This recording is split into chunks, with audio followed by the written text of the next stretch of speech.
அப்பா விக்ரம் சார் படம் பண்ண மாட்டாரா? ஏதோ ஒரு படம் பண்ண சொல்லியா? நிறைய கதைகள் பண்ணிட்டேன். எதுவுமே என்னுடைய பழைய கிளிஷேன்னு எதுவுமே இருக்காது. கொஞ்சம் ஒரு மோட்டிவேஷன் இருக்கும். அது எனக்கு ரொம்ப பிடிக்கும். கஷ்டப்பட்டவன் ஜெயிக்கணுன்றதுல நான் உறுதியாக இருக்கேன்.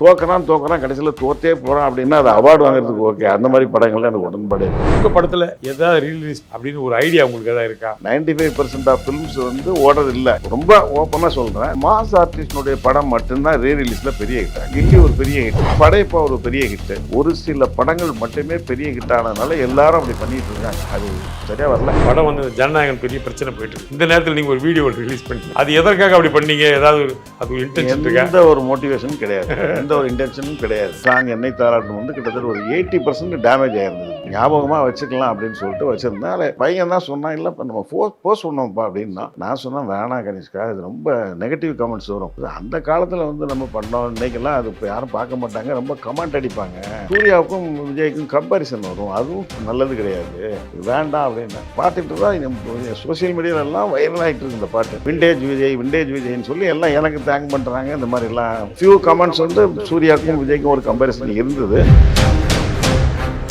சார் இப்போ லேட்டஸ்ட்டாக சென்சாரில் கொஞ்சம் சில பிரச்சனைகள் வருது சார். ஆனால் இன்றைக்கி இருக்கிற மாதிரி சென்சார் பிரச்சனை அன்றைக்கி உங்கள் படங்களுக்கு எதாவது இருந்துச்சா? இருந்தது. என்னுடைய முதல் படமான புது வசந்தம் படத்துக்கு அதுக்கு 48-50 கட்டம் பேப்பர் வாங்கி பார்த்தா, நான் ட்ரிப்ளிகனில் தான் அந்த படம் ஃபுல்லாக எடுத்திருக்கேன்.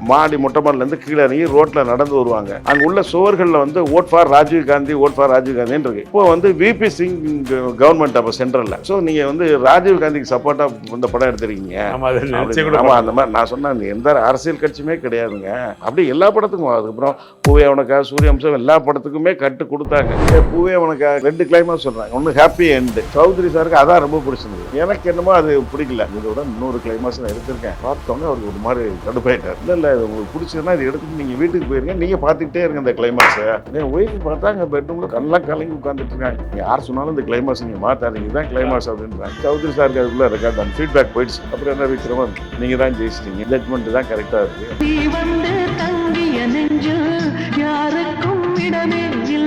வானத்தை போல பண்ணும்போது சின்ன சின்ன முரண்பாடுகள் எனக்கும் அவருக்கு இருந்து, நான் இல்லைன்னு சொல்ல மாட்டேன். சில விஷயங்கள் செட் ஆகலன்னு வச்சுங்களேன். உன்னே நினைத்துல வந்து விஜய் நடிக்கிற மாதிரி இருந்து அப்புறம் நடிக்கல. ப்ரொடியூசர்ஸ் என்ன சொன்னாங்கன்னா, கேப்டனை மீட் பண்ணலாமா சார்னு கேட்டாங்க. ஸ்கிரிப்ட் இருக்குன்னா சொல்லுங்க, நான் அடுத்த மாசமே நம்ம படம் பண்ணிடுவோம், நான் என் டேட்ஸ் எல்லாம் அட்ஜஸ்ட் பண்ணிட்டு தரேன் அப்படின்னு சொன்னா எனக்கு ஒரு மாதிரி கண் கலங்கி எனக்கு அழுது, அந்த மாதிரி உணர்ச்சி வசப்பட்டது இல்லைன்னு சின்ன ரொம்ப ஒரு மாதிரி ஆயிட்டேன்.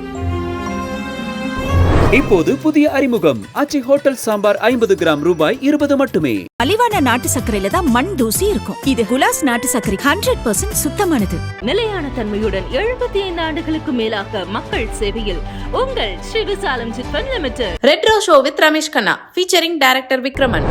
வணக்கம். லிட்டில் ஜாஸ் நேயர்களுக்கு என் மனமார்ந்த வாழ்த்துக்கள் தெரிவிச்சுக்கிறேன்.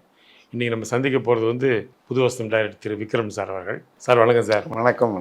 புது வசந்தம் படம் எடுத்தீங்க சார். அப்போ நாங்கள்லாம் சினிமா கோயர்ஸ் தான் பார்த்தோம். ரொம்ப ஆச்சரியமாக இருந்துச்சு. பெரிய புரட்சி. அது ரிலீஸ் ஆன அன்றைக்கே பெரிய டாக் வந்துடுச்சு. இப்போ வந்து ஒரு வரவேற்பு இருக்கலாம், ஏன்னா இப்போ 90s கிட்ஸ் வந்துட்டாங்க. அப்போ அந்த மாதிரி படத்துக்கு ஒரு வரவேற்பு கிடைக்குன்னு உங்களுக்கு எப்படி தெரிஞ்சுது? எப்படி வரவேற்பு கிடைச்சிது? ஏதோ கமெண்ட் வந்துச்சு அதுக்கு? இல்லை, நான் படம் அண்டர் ப்ரொடக்ஷன்லேயே நான் ரொம்ப உறுதியாக இருந்தேன். நான் இந்த படம் கன்ஃபார்மாக ஹிட் ஆகும், நமக்கு சினிமாவில் ஒரு பெரிய ஃபியூச்சர் இருக்கும் அப்படின்னு சொல்லிட்டு.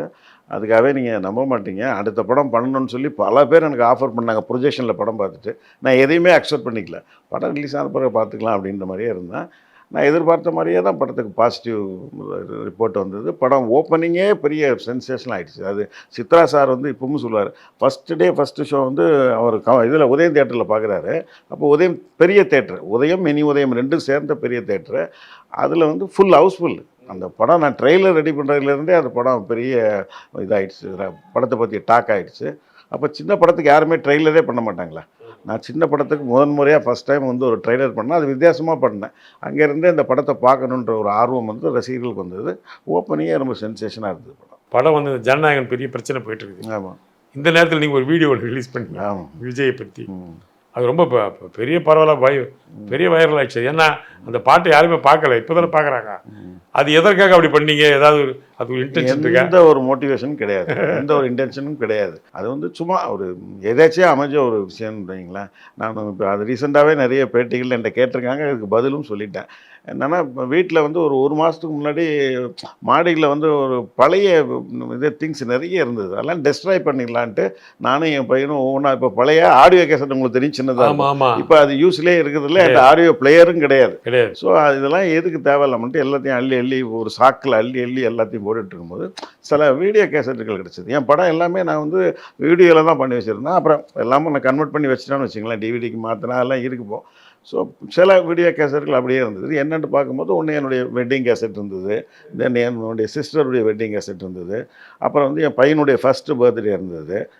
அப்புறம் பார்த்திங்கன்னா உன்னை நினைத்து ஊட்டிக்கு பூ இதுக்கு அப்படின்னு சொல்லி ஒரு சாங், அது வந்து இதில் ராமோஜிரா ஃபிலிம் சிட்டியில் எடுத்தேன். அந்த சாங்கனுடைய ஒரு ஃபுட்டேஜ் இருந்தது. என்ன சாங் அது? ஊட்டிக்கு பூ எதுக்கு, அடப்பறவைக்கு ஃப்ளைட் எதுக்கு அப்படின்ட்டு வரும். அந்த பாட்டு நான் எடுத்தேன். அந்த பாட்டு தென் என்னை தாளாட்டும் இந்த சாங், இது ஒரு தனி கேசட்டில் இருந்தது. சரி, என்கிட்ட கேசட் பிளேயரும் கிடையாது வீட்டில், இதெல்லாம் கன்வெர்ட் பண்ணி பார்க்கலாம்னு சொல்லிட்டு எனக்கு தெரிஞ்ச ஒரு இடத்துல டி நகரில் கொடுத்து இதெல்லாம் பென் ட்ரைவில் கன்வெர்ட் பண்ணி அப்புறம் வீட்டில் வந்து பார்க்கும்போது இந்த சாங் என்னை தாளாட்டும் வந்து கிட்டத்தட்ட ஒரு 80% டேமேஜ் ஆகிருந்தது. ஓப்பனிங்லாம் என்னமோ கசமுசான் இருந்தது, அப்படியே பழைய படங்கள் நம்ம தியேட்டரில் பார்க்கும்போது இழுத்துட்டு போகும்போது அது மாதிரி சவுண்டெல்லாம் ரொம்ப இழுக்க ஆரம்பிச்சிச்சு, அந்த மாதிரி இருந்தது. சரி, இது ஒரு நம்ம ஞாபகமாக வச்சுக்கலாம் அப்படின்னு சொல்லிட்டு வச்சுருந்தேன். அதில் எண்டு மட்டும் கொஞ்சம் நல்லா இருந்தது, எண்டு பல்லவி, தென் அதுக்கு முன்னாடி உள்ள 2 லைன் நல்லா இருந்தது. 2வது சரணத்தினுடைய எண்டுலேருந்து கொஞ்சம் பெட்டராக இருந்தது. அப்படியே இருக்கட்டும்னு வச்சுருந்தேன். என் பையன் தான் சொன்னான், இல்லை இப்போ நம்ம போஸ்ட் பண்ணோம்ப்பா அப்படின்னா. நான் சொன்னேன், வேணாம் கனிஷ்கா, இது ரொம்ப நெகட்டிவ் கமெண்ட்ஸ் வரும். ஏன்னா இன்றைக்கி விஜய் வந்து ஒரு ஃபாஸ்ட் நம்பரில் தான் ஆடிட்டுருக்கார், டான்ஸ் ஆடிட்டுருக்கார். அவர் நீ தளபதி வரைக்கும் கேட்டிருப்பீங்க, அந்த மாதிரி இருக்குது. இதெல்லாம் ரொம்ப ஸ்லோ சாங். அது அந்த காலத்தில் வந்து நம்ம பண்ணோம், இன்றைக்கெல்லாம் அது இப்போ யாரும் பார்க்க மாட்டாங்க, ரொம்ப கமெண்ட் அடிப்பாங்க. நல்ல வேளை விஜய் எஸ்கேப் அப்படின்னு சொல்லிலாம் கமெண்ட் வரும். மோஸ்ட்லி கமெண்ட்ஸ் அப்படி தான் வரும். இல்லைனா சூர்யாவுக்கும் விஜய்க்கும் கம்பேரிசன் வரும், அதுவும் நல்லது கிடையாது, இது வேண்டாம் அப்படின்னு. சரி போடுவோம் அப்படின்னு சொன்னான். சரி என்னட்டு சொல்லி போட்டேன். சாயங்காலம் ஒரு 5 மணிக்கு சும்மா போஸ்ட் பண்ணி பார்த்தேன். என்னுடைய இன்ஸ்டாகிராமில் போஸ்ட் பண்ணேன். அப்படியே இன்ஸ்டாகிராமும் ஃபேஸ்புக்கும் நான் லிங்க் பண்ணி தான் வச்சுருந்தேன். அப்படியே டக்குன்னு வந்து அன்றைக்கி நைட்டே பார்த்தீங்கன்னா, நான் வெளியில் போய்ட்டு நைட்டில் வந்து பார்க்குறேன் 2 மில்லியனை கிராஸ் பண்ணிடுச்சு. அதை விட பெரிய விஷயம், ஷேர்ஸ் பார்த்தீங்கன்னா அடுத்த நாள் வந்து 2,30,000 மேலே ஷேர் போயிட்டு. அதுவே எனக்கு ரொம்ப இதாக இருந்து ஒரே பார்த்துக்கிட்டு தான் சோசியல் மீடியாவிலெல்லாம் வைரல் ஆகிட்டு இருக்கு இந்த பாட்டு. விண்டேஜ் விஜய்ன்னு சொல்லி எல்லாம் எனக்கு தேங்க் பண்ணுறாங்க. இந்த மாதிரிலாம் இது பண்ணாங்க. கொஞ்சம் சில ஃபியூ கமெண்ட்ஸ் வந்து சூர்யாவுக்கும் விஜய்க்கும் ஒரு கம்பேரிசன் இருந்தது. நான் அதிலே மென்ஷன் பண்ணியிருந்தேன், please don't compare with Suriya and விஜய்ன்னு சொல்லிலாம் போட்டிருந்தேன். இருந்தாலும் வந்தது. பட் நான் எதிர்பாராத ஒரு சர்ப்ரைஸ் தான். ரெண்டாவது வந்து அப்போல்லாம் விஜய் என்ட்ரி ஆகிற பொறுத்த அவர் ஒரு மாதிரி பாய், சாக்லேட் பாய் என்ன சொல்லுவாங்க, அந்த மாதிரி அப்படி தான் அடிச்சுட்டு இருந்தார். எந்த படம் பார்த்தாலும் மசாலாத்தனமாக தான் இருக்குது படம். ஆனால் புதுசாக ஃபஸ்ட்டு ஒரு படம் நீங்கள் எடுத்த படம் பூவே உனக்காக அவருக்கு பெரிய பிரேக். அது எஸ்ஏ சந்திரன் சார் டைரக்டர் இருக்கார்ல, அவர் எங்கே பார்த்தாலும் சொல்லுவார், நான் என் பையனுக்கு சும்மா சினிமாவில் சான்ஸ் தான் கொடுத்தேன், ஆனால் அவர் லைஃப் கொடுத்து விக்ரம் சார் தான் எங்கே பார்த்தாலும் சொல்லுவார் சார் அவர் அதை பற்றி. அந்த மாதிரி உங்களுக்கு ஒரு ஐடியா அப்படி விஜய் போட்டு எடுக்கலாம் வந்து, ஏன்னா அப்போ அவர் ஒரு மாதிரி சாக்லேட் பாய் அந்த மாதிரி இதுவும் பண்ணிட்டு இருந்தார்.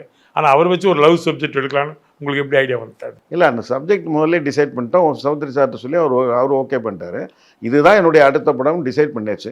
ஹீரோ யார் பண்ணலான்ங்கும் போது அப்போ இருக்கிற யூத் ஆர்டிஸ்ட் ஒரு 4-5 பேர் சஜஸ்ட் பண்ணாங்க, இவரை பண்ணலாம் அவரை பண்ணலான்னு. நான் இப்போ பேர் சொல்ல விரும்பலை.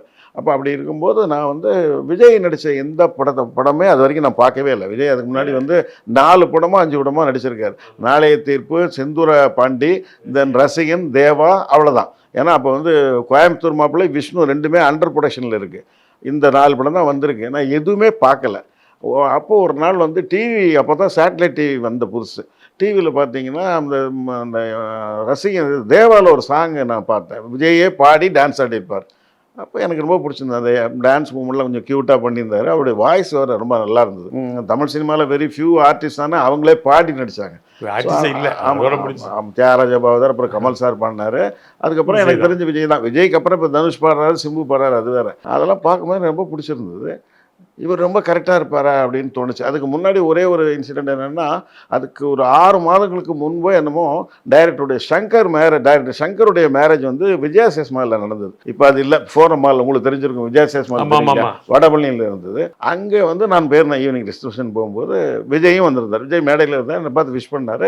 நானும் விஷ் பண்ணேன். இது எஸ்எஸ்சி சார் பையன் இவ்வளோ வளர்ந்துட்டார் அப்படின்னு. ஆனால் நான் சின்ன பையனாக அவர் நடித்த படம்லாம் பார்த்துருக்கேன்ல.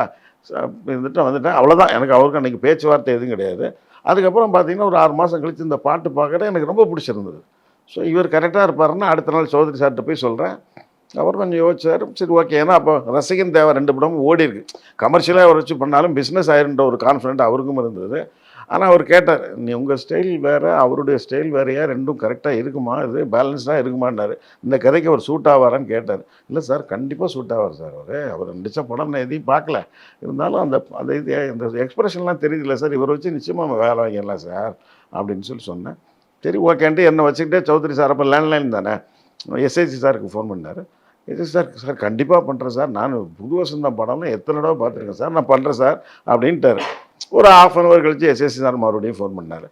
சார் ஒன்றும் இல்லை, அவர் விக்ரமன் சார்கிட்ட கேளுங்க, பையன் வந்து கதை கேட்பான், கதை மட்டும் சொல்ல முடியுமா சார் அப்படின்னு சொல்லி கேட்டார்.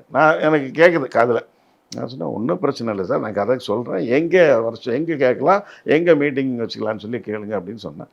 அப்போ சொன்னார், சாயங்காலம் என் வீட்டுக்கு வர முடியுமான்னா நான் வரேன்னு சொல்லிட்டு அன்றைக்கி ஈவினிங் வந்து விஜய் வீட்டுக்கே போனேன். எஸ்எஸ்சி சார் இருந்தார், விஜய் இருந்தார். அப்போ கதை ஃபுல்லாக நரேட் பண்ணேன். கிட்டத்தட்ட ஒரு 1.5 hours நரேட் பண்ணேன்.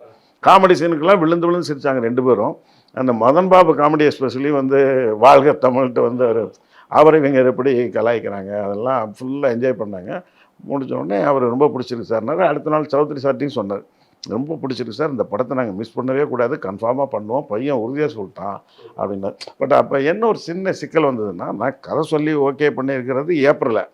பட் விஜய் வந்து அவங்க அப்பா சொன்னார், சார் ஒரு 2 படம் நான் கமிட் பண்ணிட்டேன் சார். விஷ்ணுன்னு ஒரு படம் அது இப்போ ஷூட்டிங்கில் போயிட்டுருக்கு. கோயம்புத்தூர் மாப்பிள்ளையும் அசிஸ்டண்ட்டே பண்ணுறாரு. எம்எஸ்வி முரளி சார் தான் அதுக்கு ப்ரொடியூசரு. எம்எஸ்வி சார் ஆமாம், அவங்க அந்த படம் 2மே போயிட்டுருக்கு.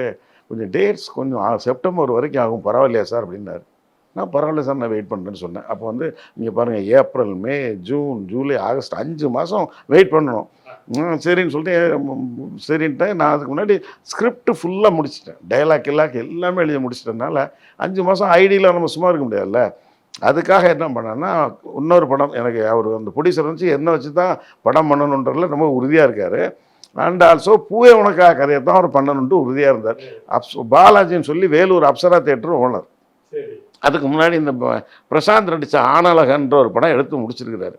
அப்போது நான் அவர்கிட்ட சொன்னேன், இல்லை சார் நான் சௌத்ரி சார்கிட்ட கமிட் ஆகிட்டேன், அவரை மீறி நான் உங்களுக்கு படம் பண்ண முடியாது, நான் வேணால் வேறு ஒரு கதை சொல்கிறேன், உங்களுக்கு பிடிச்சதுன்னா நீங்கள் அதை எடுங்க, நான் கதை திரைக்கதை வசனம் பண்ணி கொடுக்குறேன், டைரக்டர் மட்டும் நீங்கள் யாராவது போட்டுங்கன்னா சரின்னாரு. அந்த 5 மாத கேப்புக்காக அவர்கிட்ட வந்து இருவல்லூர் அதுக்கு வச்ச பேர் tata Birla. 2 hero 2 comedian 2 heroine அப்படி போகும். Full length comedy. எண்டு மட்டும் ஒரு சின்ன மலை சித்திரம் மாதிரின்னு வச்சுங்களேன். படம் ஃபுல்லாக காமெடியாக இருக்கும், எண்டில் ஒரு சின்ன ஃபீல் இருக்கும். அது மாதிரி ஒரு சப்ஜெக்ட் அது வந்து அப்புறம் இந்த கதை ஃபுல்லாக கதை திரைக்கதை வசனம்லாம் எழுதி கொடுத்து, முரளி ஒரு கேரக்டர் போட்டார், இன்னொரு கேரக்டருக்கு ராம்கி போட்டார், ஊர்வசி ஒரு கேரக்டருக்கு ஒருத்தருக்கு பேர், முரளிக்கு வந்து வினிதாண்டு நம்ம வானத்தை போல மைனாவே வருமா அவங்க, அப்புறம் வடிவேல் இருப்பார் அந்த கதையில். வடிவேல் அப்போ தான் அப்கமிங்கில் இருந்துகிட்ருக்கார். இந்த மாதிரிலாம் வச்சு பண்ணார்.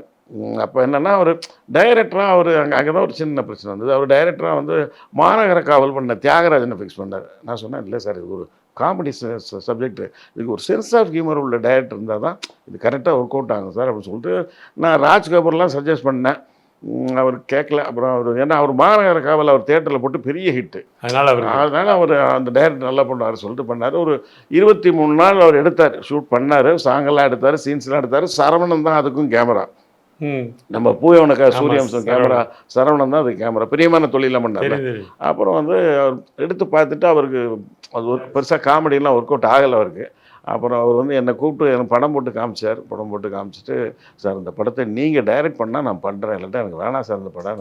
நான் எவ்வளோ கன்வின்ஸ் பண்ணேன் சார், பாவம் சார் ஒரு டைரக்டரோட லைஃப் போயிடும், நீங்கள் பண்ணுங்கள் சார், அவர் பண்ணுவார் சார், நீங்கள் ஃபைனல் அவுட்புட் பாருங்கள் அப்படின்லாம் சொன்னேன். அவர் கேட்கல. அப்புறம் அந்த படத்தை அதோட நிறுத்திட்டார். அது கரெக்டாக இந்த இஷ்யூ முடியும் போது கரெக்டாக நான் இங்கே பூவே உனக்கா ஆரம்பிச்சு அப்படியே ஏக்தமில் போய் முடிஞ்சிச்சு படம். அந்த படம் அப்படியே இருக்குது. அது அப்படியே இருக்கேன். அந்த பாவம் அந்த ப்ரொடியூசரை இறந்துட்டான்னு நினைக்கிறேன். ஐயோ, யங்ஸ்டர், என்னை விட கிட்டத்தட்ட ஒரு 6-7 வயசு கம்மியானவர் அவர். சார் இப்போ லேட்டஸ்ட்டாக சென்சாரில் கொஞ்சம் சில பிரச்சனைகள் வருது சார். அதை பற்றி பெருசாக பேசுகிறாங்க, நியாயமா இல்லையான்றதை பற்றி நம்ம விவாதிக்க தயாராக இல்லை. ஆனால் இன்றைக்கி இருக்கிற மாதிரி சென்சார் பிரச்சனை அன்றைக்கி உங்கள் படங்களுக்கு எதாவது இருந்துச்சா? இருந்தது. என்னுடைய முதல் படமான புது வசந்தம் படத்துக்கு அதுக்கு 48 50 கட்டம். இது ஃபஸ்ட்டு அந்த படம் சென்சார் போகும்போது சௌத்ரி சார் அன்றைக்கி இன்ஃபார்ம் பண்ணல. காரணம் என்னென்னா, அவருக்கு கொஞ்சம் இந்த படம் அதாவது ரீரெக்கார்டிங் முடியும் போது மியூசிஷியன்லாம் கிட்டத்தட்ட 13 ரீல் வரைக்கும், அப்போ ரீல் பை ரீல் தானே பார்ப்பாங்க, பார்த்துட்டு மியூசிக் பண்ணுவாங்க ரீரெக்கார்டிங்கில். 13 ரீலும் மியூசிஷியனுக்கு பிடிச்சிது. கிளைமாக்ஸ் வரும்போது யாருக்கும் பிடிக்கலன்னு என்ன படம் சூப்பர் பேட் ஃபிலிம்ஸ் ஆகிடுச்சு, சூப்பர் குட் ஃபிலிம்ஸில் இது சூப்பர் பேட் ஃபிலிம்ஸு அப்படின்லாம் சொல்லி கமெண்ட் அடிச்சுட்டு ரொம்ப இதாக போனாங்க. எஸ்ஏ ராஜகுமார் அடுத்த நாள் சௌத்ரி சார் ஃபோன் பண்ணி கேட்குறாரு, இல்லை நேற்று இது ரீரெக்கார்டிங்லாம் முடிஞ்சிருச்சா, மியூசிஷியன்ஸ்லாம் என்ன ஃபீல் பண்ணாங்க அப்படின்னா, சார் யாருக்குமே கிளைமாக்ஸ் பிடிக்கல சார் அப்படின்றாங்க அப்படின்னு சொல்லிட்டார். இதை இந்த ஒரு கோபத்தை மைண்டில் வச்சுட்டு சௌத்ரி சார் என்ன பண்ணிட்டாருன்னா, என்னை கூப்பிடவும் இல்லை, எனக்கு தெரியாமலே சென்சாருக்கு படத்தை அனுப்பிட்டார். சென்சாரில் பார்த்தா கிட்டத்தட்ட இதே மாதிரி 48 கட்டு, இதை கட் பண்ணு அதை கட் பண்ணு அப்படின்றான். அப்போது என்னன்னு எனக்கு தெரியாது. அப்புறம் சௌத்ரி சார் இதுக்கிடையில் அந்த சென்சாரில் பார்த்த ஒரே ஒரு மெம்பர் மட்டும் சௌத்ரி சாருக்கு பர்சனலாக ஃபோன் பண்ணி, எக்ஸ்ட்ரானரி படம் சார் இது, இந்த படத்தை எப்படியும் விட்டுறாதீங்க, நீங்கள் எப்படியாவது ஃபைட் பண்ணி இதை எப்படியாவது ஓகே பண்ண பாருங்கள் அப்படின்னு சொல்லியிருக்கிறார். உடனே சௌத்ரி சார் அப்புறம் அடுத்த நாள் அவங்க டிரைவர் ஒருத்தர் வீட்டுக்கு அனுப்பி, இந்த மாதிரி சார் உங்களை கூட்டுற சொன்னார், நீங்கள் அவசியம் வரணும், நீங்கள் எதுவும் கோச்சிக்கூடாதெல்லாம் சொன்னார் சார் அப்படின்னு சொன்னோடனே நான் சரி சொல்லிட்டு அங்கே சூப்பர் கூட்டு போனேன்.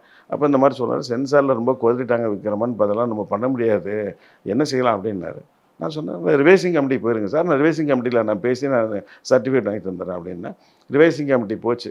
நான் கேட்டேன், இது எதுக்காக அந்த படத்தில் கட்ஸ் இவ்வளோவெல்லாம் கொடுத்துருக்காங்க என்னென்ன. அந்த பேப்பர் வாங்கி பார்த்தா படத்தில் பல நான் ட்ரிப்ளிகனில் தான் அந்த படம் ஃபுல்லாக எடுத்திருக்கேன். மொட்டை மாடிலேருந்து கீழே இறங்கி ரோட்டில் நடந்து வருவாங்க. அதில் அந்த ரோட்டில் நடந்து வர மாதிரி ஸ்ட்ரீட்டில் எடுத்த சீன்ஸ் எல்லாத்துலேயுமே பார்த்தீங்கன்னா, அங்கே உள்ள சுவர்களில் vote for Rajiv Gandhi, vote for Rajiv காந்தின்னு இருக்குது. அப்போ விபி சிங் கவர்மெண்ட் அப்போ சென்ட்ரலில். ஸோ நீங்கள் ராஜீவ் காந்திக்கு சப்போர்ட்டாக இந்த படம் எடுத்துருக்கீங்க. ஆமாம், அந்த மாதிரி நான் சொன்னேன், எந்த அரசியல் கட்சியுமே கிடையாதுங்க அதெல்லாம் அப்படின்னு சொல்லி எவ்வளவோ சொல்கிறேன், அது கேட்க மாட்டேன்றாங்க. அப்புறம் அந்த மாதிரி நிறைய கட்டுன்னு வச்சுங்களேன். ஸோ அப்புறம் நல்லா ரிவைசிங் கமிட்டி போய் ஆர்கியூ பண்ணி அந்த 48 கட்டை ஒவ்வொன்றா ஓகே பண்ணி கடைசியில் ஒரு 4 கட்டு டயலாக் கட்டு, அதுவும் அர்த்தம் இல்லாத கட்டு. என்னென்னா, இப்போ இருக்குது கட்டில் தான் இருக்குது, அது மியூட்டில் தான் இருக்கும். அதாவது ஒரு சித்தாரா கேரக்டர் அந்த மொட்டை மாடிலேருந்து கீழே ஒரு பப்ளிக் குழாயடியில் தண்ணி பிடிக்க வருவா.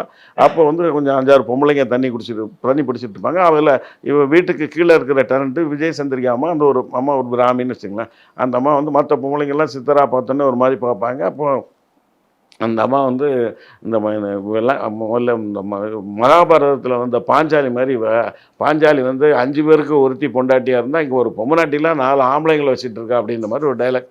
இந்த பாஞ்சாலின்ற வேர்டு வரக்கூடாதுன்னு சொல்லிட்டு எல்லாத்தையும் மியூட் பண்ணுறாங்க. அதில் கிட்டத்தட்ட அந்த சீனில் ஒரு 5-6 இடத்துல பாஞ்சாலின்ட்டு வரும். என்ன சார் இருக்குது பாஞ்சாலின்ற கேரக்டர் உண்மையிலே, அதாவது மகாபாரதத்தில் இன்னை வரைக்கும் சொல்லப்பட்ட ஒரு கேரக்டர் இருக்குது. அது எல்லாரையும் நிறைய கதைகள் இருக்குது, வழக்கில் இருக்குது, பட்டிமன்றத்தில் பேசுகிறாங்க, எல்லாருமே அது பேசுகிறாங்களா சார். பாஞ்சாலியில் என்ன தப்பு இருக்குது? அதை தானே, அது மகாபாரதத்தில் இருக்கிற கதையை தானே அந்த எக்ஸாம்பிளில் சொல்கிறாங்க, என்ன தப்பு இருக்குது அப்படின்னா, இல்லை அதை தூக்கிடணும், அது இருக்கக்கூடாது அப்படின்றாங்க. அப்புறம் என்ன பண்ணுறது, படம் ரிலீஸுக்காக சரி அதை ஒன்று மட்டும் மியூட் பண்ணேன். அப்புறம் சில கட்ஸ் கொடுத்தாங்க, எனக்கு ஞாபகம் இல்லை. அப்படி எல்லா படத்துக்கும். அதுக்கப்புறம் பூவே உனக்கா, சூரியவம்சம் எல்லா படத்துக்குமே கட்டு கொடுத்தாங்க.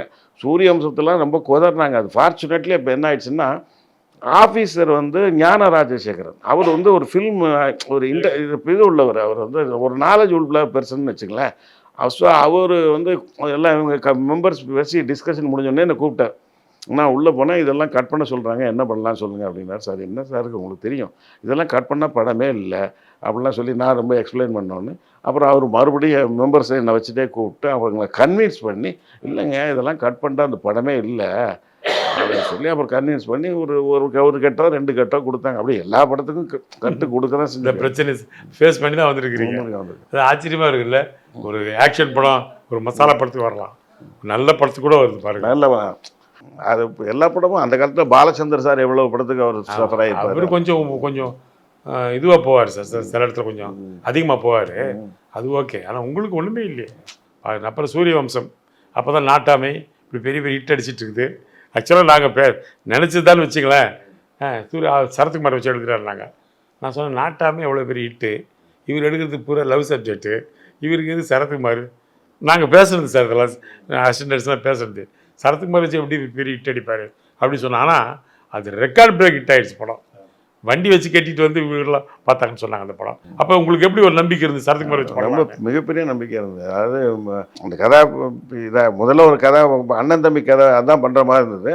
அது அப்புறம் அது நான் வேணான்னு நானே முடிவு பண்ணிட்டேன். ஏன்னா இது சரத்குமாருக்கு சூட் ஆகாது. நாட்டாமைன்னு அதுக்கு ப்ரீவியஸ் படம் அந்த கமலில் வந்து ஒரு மேன்லியான ஒரு ஹீரோ கேரக்டர் காமிச்சிருக்காங்க. நம்ம அப்படியே அதுக்கு கான்ட்ராஸ்டாக வந்து ஒரு சாஃப்ட், அதாவது வானத்தை போல கதை தான் அந்த அண்ணன் தம்பி கதை. ஓகேங்களா? இந்த சாஃப்ட் கேரக்டரெல்லாம் சரத்குமார் காட்ட முடியாது அப்படின்னு சொல்லிட்டு நானே அதை வேணான்னு சொல்லிட்டு தான் அப்புறம் சூரியவம்சம் கதை பண்ணலான்ட்டு டிசைட் பண்ணோம். அதுக்கும் முதல்ல நான் பண்ண வேண்டியது என்னென்னா, ஈரோடு சவுந்தர் ரவிக்குமார் பாமரன் ஒரு படம் பண்ணுற மாதிரி இருந்தது. உங்களுக்கு தெரிஞ்சிருக்கும்னு நினைக்கிறேன். அந்த படம் ரவிக்குமார் சடனாக அவ்வை சண்முகி படம் வந்துட்டதுனால அவர் என்ன பண்ணிட்டார், நான் பண்ண முடியாதுன்னு போயிட்டார். அப்போ சௌத்ரி சார் வந்து எனக்கு எதேச்சியாக ஃபோன் பண்ணார். நான் எல்எம்எம்மில் ஒரு படம் பண்ணணுன்னு கமிட் ஆகி அதுக்கு அவங்க சரத்குமார் வச்சு பண்ணுங்கன்னு சொல்லி அதுக்கான கதை பண்ணி யோசிச்சுட்டு இருக்கேன். அப்போ வந்து சௌத்ரி சார் எனக்கு கூப்பிட்டு இந்த மாதிரி விக்ரமன் என்ன பண்ணுறீங்க அப்படின்னு கேட்டார். ஒன்றும் இல்லை சார், நான் எல்எம்எம்மில் டிஸ்கஷன் இருக்கேன் சார், அவங்களுக்கு தான் அடுத்த படம் பண்ணுறேன் அப்படின்னேன். என்ன படம் பண்ண போகிறீங்கன்னு கேட்டார். இல்லை சார், நான் சரத்குமாரை வச்சு பண்ணலான்றாங்க, சரத்குமார் வச்சு பண்ண போகிறேன், அதான் சார் சப்மிட் பண்ணிட்டுருக்கேன் அப்படின்னோடனே அவர் சொன்னார், சரத்குமார் டேட்டு என்கிட்ட தாங்க இருக்குது, நான் தான் இப்போ பண்ணுற மாதிரி இருந்தேன். ரவிக்குமார் டக்குன்னு வந்து அபய் சண்முகி கமல் சார் படம் பண்ணுறேன்னு சொல்லிட்டு போயிட்டாப்புல, அதனால் நீங்கள் அதை பண்ணலாமே, நீங்கள் வாங்கலாம் என் ஆஃபீஸுக்கு அப்படின்னா. நான் உடனே போயிட்டேன், நான் ஆஃபீஸுக்கு போயிட்டேங்க சூப்பர்குட் ஆஃபீஸுக்கு. அப்போது ஹபீபுல்லா ரோட்டில் இருந்து சூப்பர்குட் ஆஃபீஸு. அப்புறம் அங்கே போனால் சார் சொன்னார், இந்த மாதிரி அந்த படம் கொஞ்சம் ஆரம்பிக்கிற மாதிரி இருந்தது, போயிடுச்சு, இப்போ விட்டேன்னா அப்புறம் சரத் டேட் பிடிக்கிறதுக்கு ஒரு வருஷம் 2 வருஷம் ஆயிரும், நீங்கள் இந்த படத்தை பண்ண முடியுமா அப்படின்னு கேட்டார். நான் பண்ணுறேன் சார், என்ன சார் இருக்குது, நான் பண்ணுறேன் சொல்லி நான் எல்லம்கிட்ட சொல்லிடுறேன், ஒன்றும் பிரச்சனை இல்லை சார்னு சொல்லிட்டு அப்புறம் அந்த பாமரன் தான் பண்ணுற மாதிரி உட்காந்து பேசணும், எல்லாமே பண்ணார். ரொம்ப நாள் அவர் விளம்பரமும் கொடுத்தாரு. ஃபஸ்ட் டே தினத்தந்தியில் வந்து பூஜை போட்டு விளம்பரம்லாம் கொடுத்தாரு. அதுக்கப்புறம் எனக்கு அந்த கதை சரியாக செட் ஆகலை. அது அப்படியே பட்டிக்காடா பட்டணமா, அவங்களுக்கு தெரிஞ்சிருக்கும் அந்த கதை, அப்படியே பட்டிக்காடா பட்டணமா, நான் அது இது சரியாக வரல. அதாவது கிராமத்து கதைகள் பண்ணுறதுலையும் ஈரோடு சவுந்தர் கதை பண்ணுறதுலையும் எனக்கு 100% உடன்பாடு இருந்தது. ஏன்னா எனக்கு சேரன் பாண்டியனும் பிடிச்சிருந்தது, நாட்டாமை ரொம்ப ரொம்ப பிடிச்சிருந்தது. அதனால் அந்த கதை எனக்கு அவ்வளோவா செட் ஆகலை. அப்புறம் சரி இது வேணான்னு சொல்லிட்டு தான் அப்புறம் சூரியவம்சம் பண்ணோம். நான் என் கதையே பண்ணிக்கிறேன் சார்னு சொல்லிட்டு சூரியவம்சம் என்னுடைய பழைய கதை. நான் அசிஸ்டண்ட்டாக இருக்கும்போது விஜயகுமார் மாதிரி ஒரு அப்பா, கார்த்திக் சார் மாதிரி ஒரு பையன், இந்த அப்பா பையன் அதே கதை தான் இந்த படத்தில் இருக்கிற அந்த விஷயங்கள் தான் வச்சுங்களேன். இதை வந்து சௌத்ரி சார்கிட்ட சொன்னேன், இதுவும் நல்லா தான் இருக்குது, நீங்கள் சரத்துட்டு போய் சொல்லுங்களேன், சரத்துக்கு பிடிச்சா இதை பண்ணிடுவோம்ட்டாரு. சரத்துட்டு போய் சொன்னேன், சரத்து நான் ஓகே பாஸ், நான் பண்ணிடுறேன் பாஸ், ஆனால் எதுக்கு 2 அப்பாவுக்கு ஒருத்தர் பையன் எதுக்கு, 2 நானே நடிச்சிடறேன் அப்படின்னாரு. சரி ஓகே அப்படின்னு சொல்லிட்டு அப்படியே ஆரம்பித்த படம் தான் சூரியவம்சம். பெரிய ஹிட்டு சார். அது வந்து ஹிந்தி வரைக்கும் ஹிட்டு. ஹிந்தி வரைக்கும் அமிதாப் பச்சன் நடிச்சார் அந்த கேரக்டர். அது நான் தான் ஃபஸ்ட்டு டைரக்ட் பண்ணுற மாதிரி இருந்தது. அங்கே ஃபோட்டோ கூட இருக்குமே, மெட்ராஸுக்கு அமிதாப் பச்சன் வரும்போது நாங்கள் டிஸ்கஸ் பண்ணது. இங்கே நம்ம ஃபஸ்ட்டு நான் தான் பண்ணுற மாதிரி இருந்தது. நம்ம ஒயிட் ஹவுஸ் இல்லையா சாலிகிராமத்தில், அங்கே வந்து எஸ்ஏ ராஜ்குமார் தான் மியூசிக்னு சொல்லி முடிவு பண்ணி சாங்கெல்லாம் கம்போஸ் பண்ணோம். அமிதாப் பச்சனும் வந்து கேட்டார். அப்புறம் என்கிட்ட பர்சனலாக கூப்பிட்டு சொல்லிட்டாரு, இல்லை எல்லாருமே சவுத் இண்டியனாக இருந்தால் ஒரு மாதிரி இருக்கும், நார்த் இந்தியாவில் மியூசிக் மட்டும் கொஞ்சம் மாற்றிக்கலான்னாரு. அப்புறம் சௌத்ரி சாரும் அதான் கரெக்ட் சாய்ஸ்னாரு. அப்புறம் அவங்க அனுமாலிக்கு வச்சு பண்ணலான்னு சொன்னாங்க. ரெசிடென்சியில் கம்போசிங் நடந்தது. நான் தான் உட்காந்து இந்த இப்போ சூரியவம்சத்தில் இருக்கிற எல்லா சாங்குமே நான் தான் ரெக்கார்ட் பண்ணேன். விஜிபின்னு மவுண்ட் ரோடில் ரெக்கார்டிங் தியேட்டர் இருந்தது, அது இப்போ இல்லை. அங்கே நல்ல குவாலிட்டியான ஒரு ரெக்கார்டிங் தியேட்டர் அது. அங்கே தான் எல்லா சாங்கும் ஹிந்தி சூரியவம்சம் சாங்கெல்லாம் ரெக்கார்ட் பண்ணோம். ப்ளஸ் வந்து அவர் அமிதாப் பச்சனுடைய கெட்டப், இப்போ இருக்கிற கெட்டப், அந்த ஓல்டு கெட்டப் இருக்கு இல்லையா, அதெல்லாம் நான் தான் ஃபைனல் பண்ணேன். நான் பாம்பேக்கு ஒரு 2-3 தடவை போயிட்டு ஃபோட்டோ ஷூட்லாம் பண்ணி, அப்புறம் மெட்ராஸ்லேயே வந்து இதில் நம்ம ஏவிஎம் ஸ்டுடியோவில் வந்து ஒரு ஃபோட்டோ ஷூட் பண்ணோம். ஆர்தர் வில்சன் தான் அப்போ கேமரா. அப்போ ஃபோட்டோ ஷூட்லாம் பண்ணி எல்லாமே லொக்கேஷன்லாம் பார்த்தேன். ராஜஸ்தான் ஃபுல்லாக பார்த்தேன், மகாராஷ்டிரா ஃபுல்லாக வில்லேஜஸாக பார்த்து லொக்கேஷன்லாம் ஃபைனலைஸ் பண்ணோம். அதுக்கப்புறம் என்ன ஆயிடுச்சுன்னா, படம் ஷூட்டிங் ஸ்டார்ட் பண்ணலாங்கும்போது என்ன, இவ்வளோக்கும் நான் இப்போ உன்னிடத்தில் என்னை கொடுத்தேன் பண்ணணும், அது வேறு இழிச்சிட்டு இருக்கேன், அதை வேறு பண்ணணும். ஏன்னா அதுவும் வேலையெல்லாம் முடிச்சுட்டேன். அப்போது சௌத்ரி சாருக்கும் அந்த இன்னொரு 2 பார்ட்னர் இவர் நம்ம பத்மாலயா இருக்கு இல்லையா, நம்ம கிருஷ்ணா சாருடைய ப்ரொடக்ஷன், தெலுங்கு நடிகர் கிருஷ்ணா சார் ப்ரொடக்ஷன், அவர் பிரதர் சேஷகிரி ராவும் சௌத்ரி சாரும் பார்ட்னர்ஷிப்பில் பண்ணுற மாதிரி இருந்தது. சௌத்ரி சார் சடனாக விலகிட்டார்னா அந்த பார்ட்னர்ஷிப்லேருந்து விலகிறேன்ட்டு. அதுக்கப்புறம் சௌத்ரி சாரே பண்ணலைன்னா நம்ம எப்படி பண்ண முடியும், நானும் விலகிட்டேன். அப்புறம் கரெக்டாக எனக்கு உன்னிடத்தில் என்னை கொடுத்தேன் படம் ஆரம்பிக்கிற வேலை இருந்தனால அப்படியே போயிடுச்சு. எனக்கு தெரிஞ்சு விஜய் வந்து படம் நீங்களே சொன்னீங்க, விஜயும் சொன்னார் பேட்டியில், ஒரு பாட்டெல்லாம் எடுத்து முடிச்சப்பறம் நேராக வந்து உங்கள் 2 பாட்டு 2 பாட்டு தர நேராக வந்து உங்கள் காலில் விழுந்தாராம்.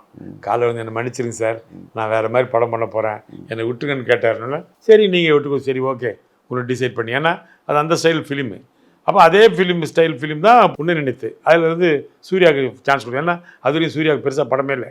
ஃபஸ்ட்டு சூர்யாவுக்கு ஓடின படம்னு சொன்னால் உன்னை நினைத்து தான் அது. அந்த படம் ஓடிச்சு. இப்போ அது மாதிரி கேஸ்டிங் மாறின படம் அது. அது மாதிரி வேறு உங்கள் படங்கள் ஏதாவது கேஸ்டிங் மாறி இருக்கா ஏதாவது காரணத்துக்காக? இப்போ நான் பேச நினைப்பெல்லாம் படம் இருக்கு இல்லையா, அதை நான் முரளி வச்சு தான் பூஜை பட்டேன். அந்த படம் நீங்கள் பூஜை அப்போ பார்த்து ஃபுல் பேஜ் விளம்பரம் தினத்தனியில் கொடுத்தோம். முரளி தான் இருந்தார். அவர்கிட்ட கதையெல்லாம் சொல்லி அவர் கதை ரொம்ப பிடிச்சி தான் பண்ணார். இன்விடேஷன்லாம் முரளி வச்சு தான் போட்டேன். அதை நான் கூட இப்போது என்னுடைய சோஷியல் மீடியா இதிலெல்லாம் பகிர்ந்துக்கிட்டேன். இன்ஸ்டாகிராம், ஃபேஸ்புக்கிலலாம் போஸ்ட் பண்ணியிருந்தேன். இப்போ நான் ஒரு 3-4 மாதத்துக்கு முன்னாடின்னு நிறைய பேர் இப்படியா சார் இது எங்களுக்கு தெரியாமல் போச்சு அப்படின்னு பல பேர் சொன்னாங்க. முரளி தான் போட்டால். அப்புறம் வந்து ஷூட்டிங் நெருங்கும் போது அவர் என்ன பண்ணிட்டாருன்னா, நான் கரெக்டாக ஷூட்டிங் முன்னாடி எல்லாம் பிளான் பண்ணிட்டேன். லொக்கேஷன் எல்லாம் பிளான் பண்ணியாச்சு, எல்லாம் டைலாக் இருக்குது, எல்லாம் மொழி முடிச்சாச்சு, எல்லாம் மற்ற ஆர்டிஸ்ட் விவேக் காமெடியன், மோகினி ஹீரோயின் எல்லாம் ஃபைனல் பண்ணியாச்சு. இப்போது நான் மந்திராலயம் போகணுன்னு ஒரு சின்ன பிரார்த்தனை இருந்தது. அதுக்காக வந்து நானும் சிற்பியும் மந்திராலயம் பை ரோடு கார்லேயே தான் போகலான்ட்டு டிசைட் பண்ணும்போது முரளி வந்து முதல் நாள் நைட்டில் சொல்கிறாரு, இந்த மாதிரி எனக்கு செகண்ட் ஹாஃப் கொஞ்சம் சரியில்லை, அது டைரக்டர் கொஞ்சம் மாற்ற சொல்லுங்களேன் அப்படின்னாரு. நான் சொன்னேன் அது மாற்ற முடியாதுங்க, இதுதான் கதை அப்படின்னு சொல்லிட்டு, அவர் அப்படி பிடிக்கலன்னா அவர் விலைக்கு சொல்லுங்கள் அப்படின்னு சொல்லிட்டு. இவ்வளோக்கும் முரளி என் கூட படம் நடிக்கணுன்ட்டு எனக்கு க்ளோஸ் ஃப்ரெண்டுங்க. நான் அசிஸ்டண்ட்டாக இருக்கும்போதே க்ளோஸ் ஃப்ரெண்டு. நான் புது வசந்தம் படத்துலலாம் என்கிட்ட ரொம்ப க்ளோஸாக தான் அசோசியேட் ஆகியிருந்தார். அப்புறம் அவர் இப்படி சொன்ன உடனே சரி அது வேணாம் அப்படின்னு சொல்லிட்டு தான் நான் காரில் ஏறுறேன். மந்திராலயம் போகிறேன். இப்போ வந்துட்டு ஒரு நாள் விட்டு அடுத்த நாள் ஷூட்டிங் கண்டினியூஸ் ஷெடியூல் போகும்போது அப்புறம் ப்ரொடியூசரை கூப்பிட்டு சொன்னேன், ஆனந்த் பாபுகிட்ட சொல்லுங்கள், அவர் கண்டிப்பாக நடிப்பார், அவருக்கு அதெல்லாம் அவருக்கு தேவையில்லை, நீங்கள் அவர்கிட்ட சொல்லிடுங்க, அவர் ஃபிக்ஸ் பண்ணிடுங்க அப்படின்னு சொல்லிட்டு நான் போயிட்டு நான் திரும்பி 3 நாள் நானும் சிற்பி எல்லாம் பை ரோடு போயிட்டு அங்கே மந்திராலயத்தில் தங்கிட்டு ப்ரேயர்லாம் முடிச்சுட்டு மறுபடியும் இங்கே வந்தோம். வரும்போதே பார்த்தா நான் வந்திருக்கேன்னு தெரிஞ்சு ஆனந்த் பாபு வந்து அப்போ ரவிக்குமார் படம் புத்தம்புது படம் ஷூட்டிங்கில் இருக்காப்புல. நான் வந்திருக்கேன்னு தெரிஞ்ச உடனே நம்ம கோதண்ட மேக்கப் பண்ணிருக்காரு இல்லையா, அவர் டிவிஎஸ் 50 ஏதோ வச்சுருந்துருக்காரு, அதில் வந்துட்டாப்புல என் ஆஃபீஸுக்கு. சார் அப்படின்னு சொல்லி, நான் உங்கள் படம் சார் எனக்கு எல்லாம் பெரிய கிஃப்ட் சார் சொல்லி அப்படி நடித்தார். அவன் நல்லா கோஆப்ரேட் பண்ணார். அது பெரிய ஹிட்டில் தான். கிளைமேக்ஸ் மாத்திரம் அந்த படம் இருக்குமா சார்? அதுக்கப்புறம் அந்த படத்தில் முரளி வந்து நான் என்ன பண்ணேன்னா, கொஞ்சம் படம் நல்லா ஹிட் ஆச்சுன்னு என்னை பார்க்க வந்தார். நம்ம கலா ஃப்ளாட்னு ஒரு ஃப்ளாட்டில் இருந்தேன். வந்தார். இப்போ அவர் கூப்பிட்டு போய் உதயம் தேட்டரில் ஓடிட்டு இருக்க படம் அவரை காமிச்சேன். நான் ஒரு 1/4 மணி நேரம் இருந்துட்டு லக்ஷ்மணன் என் கூட இருக்கிற அவன் நீ ஃபுல் படம் முரளிக்கு காட்டுன்னு சொல்லிட்டு அவர் பால்கனியில் உட்கார வச்சுட்டு நான் வந்துட்டேன். ஃபுல் படம் பார்த்துட்டு என் வீட்டுக்கு வந்து நான் ரொம்ப மிஸ் பண்ணுறேன் சார், தப்பு பண்ணிட்டேன் சார், சாரி சார் அப்படின்னாரு. அதுக்கப்புறம் நான் ஃப்ரெண்ட்லியாக தான் இருந்தோம். அதனால தான் பார்த்தீங்கன்னா பூவே உனக்கா படத்தில் மச்சி நிச்சி வர்ற நேரம் அந்த பாட்டில் வந்து முரளி தான் ஆடிருப்பார். ஃப்ரீயாக பண்ணார், ஒரு பைசா சம்பளம் வாங்கவே இல்லை. சரி, இப்போது ஒரு படம் ஹிட்டுனாலே சினிமாவில் எப்பவுமே ஹிட்டு தான் சார் பேசும். ஹிட் இல்லைன்னா அதை கண்டுக்கவே மாட்டாங்க, திருப்பி மாட்டாங்க. ஆமாம். அப்படி உங்கள் படம் அந்த காலத்தில் ஒரே இல்லை. பாரதிராஜுக்கு அப்புறம் எனக்கு தெரிஞ்சு தொடர்ந்து ஹிட்டு கொடுத்தது நீங்கள் தான். 5 படம் 6 படம் ஹிட்டுன்னே வந்துட்டுருக்கோம். அப்படி இருக்கும்போது நிச்சயமாக நிறைய ஹீரோஸ் உங்களை அப்ரோச் பண்ணியிருப்பாங்க, படத்தை நான் நடிக்கிறேன் ஏதாவது கதை பண்ணுங்க அப்படின்னு. அது மாதிரி ஏதாவது நடந்திருக்கா உங்களுக்கு? வேணாம், அதை இன்னைக்கு சொல்லி சரி யார் மனதையும் நம்ம காயப்படும். அப்போ வேணாம். அதுக்கு நீங்கள் ஒரு படம் பண்ணுறீங்க சார், நீங்களே இப்போ சொன்னீங்க, ஃபோன் பண்ணி எல்லாம் சொன்னாங்க புது வசந்தம் நல்லா இல்லை கிளைமேக்ஸு, ஒரே ஒருத்தர் மட்டும் சென்சார்லேருந்து ஃபோன் பண்ணி பேசுகிறாங்க. அது மாதிரி உங்கள்கிட்ட கிளைமேக்ஸ் மாற்றுங்கன்னு ஏதாவது பிரச்சனைகள் வந்திருக்கா? நீங்கள் முடியாது அப்படி சொல்லியிருக்கீங்களா? அது மாதிரி ஏதாவது படங்கள்? இல்லை, பூவே உனக்கு கிளைமேக்ஸ் வந்து கதை சொல்கிறேன். இந்த 2 கிளைமேக்ஸ் சொல்கிறேன். ஒன்று ஹாப்பி எண்டு. அதாவது விஜய் வந்து என்னென்னா 2 குடும்பத்தையும் சேர்த்து வச்சுட்டு அவர் வந்து அந்த பொண்ணுடைய கல்யாணத்தில் வந்து அவரே அந்த ஆனந்தம் பாட்டெலாம் பாடிட்டு கடைசி அங்கே குட் பை சொல்லிட்டு அப்படியே போயிட்டே இருப்பாருன்னா ஒரு ஹாப்பி என்ட்டு. அப்போது என்ன ஆகும்னா, ஒரு வில்லன் கேரக்டர் படத்தில் இருப்பான். அவனை வந்து இப்போ ஷூட் பண்ணி தூக்கியிருக்கேன். அது அப்படி ஒரு கேரக்டர் இருப்பான். அவன் கடைசியில் விஜய் பள்ளியில் போகும்போது விஜய் வந்து தெருவில் வச்சு அடிப்பான், பயங்கரமாக அடிப்பான். விஜய் திரும்பி சண்டை போடுவார், எல்லாம் பண்ணுவார். அந்த எண்டு வந்து ஒரு கட்டையால் அடிப்பாங்க, ரத்தத்தில் அப்படி ஃபால் ஆகி விழும்போது அப்போ இதுக்கு இடையில இன்டர்கட்டில் என்னென்னா, இந்த சங்கீதா கேரக்டர் வந்து அந்த தாத்தா கிட்ட தான் எக்ஸ்பிளைன் பண்ணுவார். 2 தாத்தா பாட்டிட்டுலாம் வந்து இவர் இதுக்காக ஒரு நல்ல இவர் வந்து இவங்களுக்கு பெஸ்ட்டு ஃப்ரெண்டு, அதுக்காக அவங்க 2 பேருக்கும் சேர்த்து வைக்கணுட்டு தான் இவ்வளவும் பண்ணியிருக்காரு அப்படிலாம் சொல்லும்போது, எங்கேருந்தோ வந்து ஒருத்தன் நம்ம 2 குடும்பத்தையும் சேர்த்து வச்சுருக்கான்னா அவனுக்கு நம்ம என்ன பண்ண போகிறோம், கைமாறு பண்ண போகிறோம் அப்படிங்கும்போது சும்மா இப்படி ஆளாளுக்கு பேசிட்டு இருந்தால் போதுமா, அவனை நம்ம பேரனாவே ஆக்கிட்டா போச்சு அப்படின்னு சொல்லி இங்கே பேசுவாங்க. இங்கே வந்து விஜய் அடித்து கீழே விழும்போது என் பேரன் மேலே கை வைக்கிறதுக்கு நீங்கள் யாரா அப்படின்ட்டு அப்போ சொல்லுவார், என் பேரனா இருந்தால் அதை சூரிய வம்சத்தில் அது யூஸ் பண்ணியிருப்பேன்னு வச்சுங்களேன்.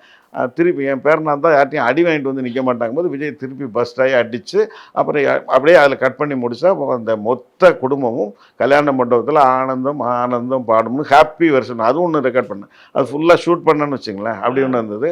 சௌத்ரி சாருக்கு அதான் ரொம்ப பிடிச்சிருந்தது. படம் ஃபுல்லாக ஹாப்பியாக இருக்குது, எண்டில் ஹாப்பியாக பாசிட்டிவ் தான் பிடிக்கல. ஆமாம், எனக்கு என்னமோ அது பிடிக்கல. எனக்கு இப்போ இருக்கிற கிளைமாக்ஸ் வந்து இது என் அசிஸ்டன்ஸ் யாருக்குமே பிடிக்கல. எஸ்பெஷலி ராஜகுமாரனுக்கு பிடிக்கல, ஷாஜகானுக்கு பிடிக்கல, யாருக்குமே பிடிக்கல. ஒரே ஒருத்தன் சுசீந்திர ரவின்னு அவன் தான் கடைசி அசிஸ்டன்ட். இப்போ மீசாமிட்ட அசோசியேட்டாக இருக்கான். அவன் வந்து என்னன்னா அவன் வழக்கமாக நான் என்ன சொன்னாலும் சுசி ஏன்ட்ட தானே ஃபர்ஸ்ட் அசிஸ்டன்ட். இப்போ லிங்குசாமிகிட்ட இருக்கிறான். அவன் வந்து வழக்கமாக என்ன சொன்னாலும் சொல்கிறதுக்கு முன்னாடியே சூப்பர்ன்றான். ஒன்றும் சொல்லவே இல்லையா அப்படிமா அந்த மாதிரியான ஒருத்தன். ஆனால் அவன் கரெக்டாக சொன்னான், சார் இந்த கிளைமாக்ஸ் சார் ரெண்டையும் ஷூட் பண்ணிட்டேன், இதை ஷூட் பண்ணவே கூடாதுன்னு சௌத்ரி சார் சொன்னார். சௌத்ரி சாருக்கு தெரியாமலேயே இப்போ இருக்கிற அந்த கிளைமாக்ஸை வந்து நம்ம அருணாச்சலம் ஸ்டுடியோவில் 1 hour அது பாக்கியெல்லாம் நாகர்கோயிலே எடுத்துட்டேன். அந்த கல்யாணம் இங்கே விஜய் சேஸ்மாலில் எடுத்துட்டேன். இந்த கிளைமாக்ஸ் மட்டும் ஒரு 1 hour டக்குன்னு விஜய் அது பேசி சஞ்சு அரவிந்த் பேசி ஷூட் பண்ணிட்டு மொத்தம் 3 ஆங்கிள் தானே, அதெல்லாம் ஈஸியாக இருந்தது. டக்குன்னு எடுத்து முடிச்சிட்டேன். எடுத்து முடிச்சு இதையும் எடிட் பண்ணி டப் பண்ணி ரீரெக்கார்டிங் பண்ணி காப்பியும் ரெடி பண்ணிட்டேன். இது சௌத்ரி சாருக்கு தெரியவே தெரியாது. ஷூட் பண்ணதும் தெரியாது, எடிட் பண்ணதும் தெரியாது, காப்பி ரெடி பண்ணதும் தெரியாது. அப்புறம் அவருக்கு ஃபஸ்ட் காப்பி அவர் பார்க்கும்போது முக்தா பிரிவு தேட்டர் இப்போ பிஜேபி ஆஃபீஸாக இருக்குது, அங்கே போட்டு காமிச்சிட்டு நல்லா இருக்கேன் அப்படின்னாரு. சார் இதோட இன்னொரு கிளைமாக்ஸ் நான் எடுத்திருக்கேன், அதை கொஞ்சம் பார்த்துருங்களேன் அப்படின்னாரு. அவர் என்னன்னு அவர் சொல்லலை. அவர் இதை போட்டு காமிக்கிறேன். பார்த்தோன்னே அவருக்கு ஒரு மாதிரி கடுப்பாயிட்டார். என்னங்க நான் இதை எடுக்க வேணான்னு சொன்னேன், எனக்கு தெரியாமல் நீங்கள் எடுத்ததே தப்பு, இது எனக்கு வேறு போட்டு காமிக்கிறீங்க அப்படின்னு. இல்லை சார் எனக்கு தெரிஞ்சு இதுதான் சார் இந்த கதைக்கு கரெக்டான கிளைமாக்ஸு, தயவுசெய்து இது வைங்க அப்படின்னேன். இல்லை இது உங்களுக்கு பிடிச்சதுன்னா இதை எடுத்துகிட்டு நீங்கள் வீட்டுக்கு போயிருங்க, நீங்கள் பார்த்துக்கிட்டே இருங்க இந்த கிளைமாக்ஸை, எனக்கு வேணாம் அப்படின்னு சொல்லிட்டு காரில் ஏறி போயிட்டார். நான் அப்புறம் பின்னாடியே காரில் போயிட்டு அப்போ சூப்பர் ஃபுட் ஆஃபீஸ் வந்து இதில் நார்த் போக்குவரத்தில் ஒரு ஃப்ளாட்டில் கீழே இருந்தது, கீழே ஃபுல்லாக. அப்போ நாங்கள் போனேன். போயிட்டு இவ்வளோக்கும் மத்தியானம் லஞ்ச் டைம் ஆகிடுச்சு. அப்போ அவர்கிட்ட சொன்னேன், சார் வந்து இந்த படம் நீங்கள் எனக்காக தான் எடுத்தீங்க, ஸோ இது வந்து என்னுடைய லைஃப், இந்த படம் ஓடலைன்னா உங்களுக்கு வந்து மிஸ்டர் ரோமியோன்னு ஒரு பெரிய படம் இருக்குது, அண்டர் ப்ரொடக்ஷனில் இருக்குது. செங்கோட்டைன்னு ஒரு பெரிய படம் அண்டர் ப்ரொடக்ஷனில் இருக்குது. சுந்தர புருஷன் ஒரு படம் அண்டர் ப்ரொடக்ஷனில் இருக்குது, அதுவும் முடிய போகுது. இந்த படம் எனக்கு இந்த ஒரு படம் தான் சார் இருக்குது, இந்த படம் ஓடலைன்னா என் லைஃப் காலி ஆயிரும். அதனால் தயவுசெய்து நான் சொல்கிறேன், இந்த படம் இந்த கிளைமாக்ஸ் தான் சார் கரெக்டு, இது இருந்தால் மட்டும்தான் அந்த படம் ஓடும் அப்படின்னு சொன்னேன். அப்புறம் சௌத்ரி சார் அதுக்கு மேலே அவர் என்ன பதில் சொல்ல முடியும், அவர் யோசிச்சு பார்த்தாரு. சரி ஒன்று செய்யுங்க, இன்றைக்கி நைட்டு ஒரு ப்ரொஜெக்ஷன் போடுங்க, உங்கள் ஃபேமிலி மெம்பர்ஸ் மட்டுமே கூப்பிடுங்க, வேறு யாரையும் கூப்பிடாதீங்க, உங்கள் ஃபேமிலி மெம்பர்ஸ் உங்கள் ஃப்ரெண்ட்ஸை கூப்பிட்டு காமிங்க, அவங்க என்ன சொல்கிறாங்கன்னு ஒப்பீனியனை கேட்டுக்குவோம். இப்போ படம் நாளன்னைக்கு ரிலீஸு, நான் இப்போ இன்றைக்கி நைட்டு ஷோ போட போகிறேன். சரி சார்னு சொல்லிட்டு நைட்டில் முக்தா தேட்டர் ஃபிக்ஸ் பண்ணிட்டேன், என் ஒய்ஃபு எல்லாம் சொல்லிட்டேன். ஒரு ஃப்ரெண்டுன்ற முறையில் முரளிக்கு சொன்னேன், முரளி வந்து நீங்கள் பாருங்கள் அப்படின்னு சொன்னோன்னே முரளி அவர் ஒய்ஃபோட வந்தார். அதுக்குள்ளே என்ன ஆயிடுச்சுன்னா, முக்தா தேட்டரில் இந்த மாதிரி பூவே உனக்கா படம் வந்து ப்ரொஜெக்ஷன் போடுறாங்க அப்படின்ற நியூஸ் போய் ஃபுல்லாக டிஸ்ட்ரிபியூட்டரும் மீடியேட்டர்ஸும் குமிச்சிட்டாங்க. நாங்கள் ஒரு 10 நிமிஷம் லேட்டு பார்த்தீங்கன்னா என் ஒய்ஃபுக்கெல்லாம் உட்காரதுக்கு சேர இடமே இல்லை. முரளிக்கு மட்டும் கொஞ்சம் ரிக்வெஸ்ட் பண்ணி பின்னாடி அவரே ஒய்ஃபையும் உட்கார வச்சுட்டு, அப்புறம் என் ஒய்ஃபு, எங்கள் ஒய்ஃபோட அம்மா, என் பையன் வந்து அப்போ 2 மாத குழந்தை, அவனை நைட்டில் அப்படியே நான் தான் தோளில் வச்சுட்டு அப்படியே நடந்துகிட்டே இருக்கேன். அப்போ ஃபர்ஸ்ட் ஹாஃப் அவன் பார்த்துட்டான், முழிச்சு கொட்டை அந்த 2 மாதம் பார்த்துட்டான். செகண்ட் ஹாஃப் தான் தூக்கம் வந்துடுச்சு. அப்புறம் நான் இது பண்ணிட்டே இருந்தேன், படம்லாம் பார்த்து முடிக்கிறேங்க. அதில் என்னென்னா அந்த ப்ரொஜெக்ஷனில் அப்பப்போ பையனை வச்சு குழந்தைய அப்படியே வச்சுட்டு எட்டி பார்ப்பேன் என்ன ரிசல்ட்டுன்ட்டு. காமெடிக்கெல்லாம் பயங்கரமாக சிரிக்கிறாங்க. எண்டு டயலாக் வரும்போது பயங்கர கிளாப்ஸு. அப்புறம் எல்லாம் வெளியில் வந்து எல்லாம் கண் கலங்கி வர்றாங்க, எல்லாரும் வந்து கட்டி பிடிக்கிறாங்க. டிஸ்ட்ரிபியூட்டர்லாம் உங்களுக்கு தெரியும், டிஸ்ட்ரிபியூட்டர் எப்போவுமே வந்து பாசிட்டிவாக சொல்லவே மாட்டாங்க, ஓகே குட் அப்படின்ட்டு ஒரு அளவுக்கு போயிடுவாங்க. அவங்க எல்லாம் எக்ஸலண்ட் எக்ஸ்ட்ரானரி இப்படி தான் சொல்லிட்டு போகிறாங்க எல்லாரும், மீடியேட்டர்ஸ் அதேமாரி. ஸோ இதெல்லாம் ராத்திரி 2 மணிக்கு நடக்குது, 2 மணிக்கு தான் ஷோ முடியுது சொல்லிட்டு எல்லாம் பாசிட்டிவாக சொல்லிட்டு போகிறாங்க. அப்புறம் என் ஒய்ஃபு என்ன சொன்னால், பையன் குழந்தை தூங்கிட்டான்ல, நீங்கள் சீக்கிரமாக வீட்டுக்கு போயிருங்க, நான் சாப்பிடல அப்படின்னு சொல்லிட்டு நானும் என் ஃப்ரெண்டும் ரெசிடென்சியில் போய் நைட்டில் போய் சாப்பிட்டு 2:30 3 மணிக்கு தான் வீட்டுக்கே போகிறேன். என் ஒய்ஃபு பார்த்தா அங்கே பெட்ரூமில் தூங்காமல் முழிச்சிக்கிட்டே இருக்காங்க, குழந்தைய தூங்க வச்சுட்டு முழிச்சிக்கிட்டு கண்ணெலாம் கலங்கி உட்காந்துட்ருக்காங்க. நான் என்ன அப்படின்னு கேட்டேன், என்ன படங்க எனக்கு கிளைமாக்ஸ் அழுதுட்டாங்க, சூப்பர் படங்க, நீ யார் சொன்னாலும் இந்த கிளைமாக்ஸ் நீங்கள் மாற்றாதீங்க, இதுதான் கிளைமாக்ஸ் அப்படின்றாங்க. அடுத்த நாள் ஆஃபீஸுக்கு போகிறேன், சௌத்ரி சாருக்கு அதுக்குள்ளே ரெக்கார்ட் அந்த ஃபீட்பேக் போயிடுச்சு, படம் எல்லோரும் இதுதான் கிளைமாக்ஸ் சூப்பர்ன்றாங்க அப்படின்னு சொல்லி அவரும் ரொம்ப ஹாப்பி ஆகிட்டார். அப்புறம் என்ன விக்ரமன் நீங்கள் தான் ஜெயிச்சிட்டீங்க, ஜட்ஜ்மெண்ட்டு தான் கரெக்டாக இருக்குது, அப்போ இதே விட ரிலீஸ் பண்ணிடுவோமா அப்படின்னாரு. இதையும் ஓகேன்னு சொல்லிட்டு அப்புறம் அதுக்கு முன்னாடியே சென்சாரும் பண்ணி வச்சுருந்தான். சென்சாருக்கு அவர் வரல, அதனால் அவருக்கு தெரியாது நான் 2 சென்சார் பண்ணி வச்சுருக்கேன்ட்டு. அப்போ இதை ஜாயின் பண்ணி அப்படியே இந்த கிளைமேக்ஸ் வச்சோம். அதுலேயும் என்னென்னா ஃபஸ்ட்டு டே வந்து மதுரையில் மட்டும்தான் ரிலீஸ் ஆச்சு. ஏன்னா அந்த தேட்டர் ஓனர் வந்து என்னன்னா, அந்த படம் நாளைக்கு வியாழக்கிழமை, அதாவது 16ஆம் தேதி படம் ரிலீஸ் பண்ணுறதுக்கு பிளான் பண்ணிட்டோம். 15ஆம் தேதி ஒரு நாள் முன்னாடியே வந்து என்னென்னா மதுரையில் மட்டும் ரிலீஸ் ஆகுது, அது சுகப்பிரியா தேட்டரில். அந்த ஷோ நான் அந்த தேட்டர் அன்றைக்கி விட்டுட்டோம்னா அந்த தேட்டர் கிடைக்காது. ராமராஜன் படம் ஒன்று வெள்ளிக்கிழமை போடுற ஐடியாவில் இருக்காங்க. அதனால் இது எப்படியாவது நாங்கள் போட்டுக்கிற சார்னு டிஸ்ட்ரிபியூட்டர் ரொம்ப ப்ரெஷர் கொடுத்தாரு. குதிரை சாரும் யோசிச்சார். ஏன்னா ஒரு சென்டரில் ஃபஸ்ட்டு ரிலீஸ் பண்ணி இன்கேஸ் நெகட்டிவாக ரிசல்ட் வந்துருச்சுன்னா அதுக்கப்புறம் யாரும் பிரிண்ட் எடுக்க மாட்டாங்க. அது ஒரு ரிஸ்க்கு, யாரும் பண்ண மாட்டாங்க. வேர்ல்டு அப்போல்லாம் ஓவர்சீஸ் வந்து அட் அ டைம் தான் ரிலீஸ் பண்ணுவோம், ஒரே நேரத்தில் தான் பிரிண்ட் போகும். ஸோ இப்படிலாம் இருந்தது. இருந்தாலும் துடிச்சல சரி என்ன தான் ஆகுதுன்னு பார்ப்போமேன்னு சொல்லிட்டு மதுரை மட்டும் ஃபஸ்ட்டு ரிலீஸ் பண்ண சொன்னோம். ரிலீஸ் பண்ணி அடுத்த ரிலீஸ் பண்ணுற அன்றைக்கி காலைல ஒரு 1 மணிக்கே நான் சூப்பர் குட் ஆஃபீஸ் போயிட்டேன். அங்கே பார்த்தீங்கன்னா அவர் ஷோ முடிஞ்சோடனே டிஸ்ட்ரிபியூட்டர்ஸ் கொண்டாடிட்டார். சார் ஆடியன்ஸ் பயங்கரம், ஃபுல்லு ஷோ பயங்கரமாக கொண்டாடுறாங்க சார். எண்டில் ஒவ்வொரு டைலாக்குக்கும் கிளாப்ஸு, படம் விட்டு வரலாம் சூப்பர் படம்னு சொல்லலாம் சார், பயங்கர ரிப்போர்ட்டுன்னு சொல்லி. அதில் இன்னொரு பியூட்டி என்னென்னா, முதல்ல 8 பிரிண்டர் மாதிரி தான் மதுரைக்கு அவர் எடுத்திருந்தார். அந்த ரிப்போர்ட்டை நல்லா இருக்கணும்னு எக்ஸ்ட்ரா 4 பிரிண்ட்டு அப்போவே சொல்லி, அப்போல்லாம் பிரிண்ட்டு நெகட்டிவ் இப்போ பாசிட்டிவில் தானே எடுப்போம், காப்பி ரெடி பண்ணி டக்குன்னு பிரிண்ட்டு போயிட்டே இருக்குது. அப்போவே தெரிஞ்சு வச்சு படம் பெரிய ஹிட்டு. உங்கள் படத்தில் எதாவது ரீலீஸ் பண்ணலாம் அப்படின்னு ஒரு ஐடியா உங்களுக்கு எதாவது இருக்கா மைண்ட்? இல்லை, அது மாதிரி எனக்கு எதுவும் இல்லை, பெரிய ஆர்வமும் என் படத்தில் எனக்கு இல்லை. ஏன்னா இப்போது நல்லா பார்த்தீங்கன்னா மாஸ் ஆர்டிஸ்டினுடைய படம் மட்டும்தான் ரீரிலீஸில் பெரிய ஹிட் ஆகுது. அது ஃபார் எக்ஸாம்பிள் வந்து கில்லி ஒரு பெரிய ஹிட்டு, அப்புறம் பார்த்தீங்கன்னா படையப்பா ஒரு பெரிய ஹிட்டு, அப்புறம் பார்த்தீங்கன்னா கேப்டன் பிரபாகரன் ஒரு நல்ல ஹிட்டு. 3 படம் வந்து ஃபஸ்ட் ரிலீஸில் பெருசாக போகல, ரீரிலீஸில் கொஞ்சம் பெரிய ஹிட்டு. தனுஷ் நடித்த 3 படம் அந்த மாதிரி சில ஃபியூ ஃபிலிம்ஸ் தான் ஹிட் ஆகிருக்கு, நிறைய படங்கள் போகலை. எல்லாரும் நினைக்கிறாங்க ரீரிலீஸ் எல்லாமே ஓடுதுன்ட்டு, அதெல்லாம் கிடையாது. 95% ஆஃப் ஃபிலிம்ஸ் வந்து ஓடுறது இல்லை. ஏன்னா அது டிவியில் தான் திரும்ப வந்துடுச்சு. எப்படி தேட்டரில் பார்ப்பாங்க? நம்ம அந்த காலத்துலலாம் பார்த்தீங்கன்னா தேட்டரில் மட்டும்தான் அந்த படம் பார்க்க முடியும், டிவியில் வரவே வராது, பார்க்கவும் முடியாது, இந்த சேட்டலைட் சேனல்ஸ் கிடையாது. ஸோ அப்போ தேட்டரில் ஃபஸ்ட் டைம் ரிலீஸை விட ரீரிலீஸில் பெரிய ஹிட் ஆகும் பல படங்கள். இப்போ நாங்கள்லாம் சின்ன பையனாக இருக்கும்போது நம் நாடு எத்தனை இடம் வந்தாலும் பார்த்துக்கிட்டே இருப்போம், எப்படா வருது அந்த படம்னு நினைப்போம். அந்த மாதிரி பல படங்கள், அடிமை பெண் எடுத்துங்க, எம்ஜிஆர் படங்கள், நாடோடி மன்னன் ஆகட்டுங்க பார்த்துங்க, அது மாதிரி சிவாஜி சார் பல படங்கள், இதெல்லாம் எப்படா மறுபடியும் வரும்னு தேட்டரில் வரும்போது கொண்டாடுவோம். இந்த படங்களை விட்டுருங்க. வானம்பாடி நம்ம ஒரு கண்ணதாசன் சார் படம், அந்த படம் அது ரீரிலீஸில் பார்த்தீங்கன்னா பெரிய ஹிட்டு. சாங்கெல்லாம் வரும்போது கங்கை கரை தோட்டம் பாட்டு ஆரம்பிக்கும் முன்னாலேயே விசில் கிளாப்ஸு கொண்டாடுவாங்க.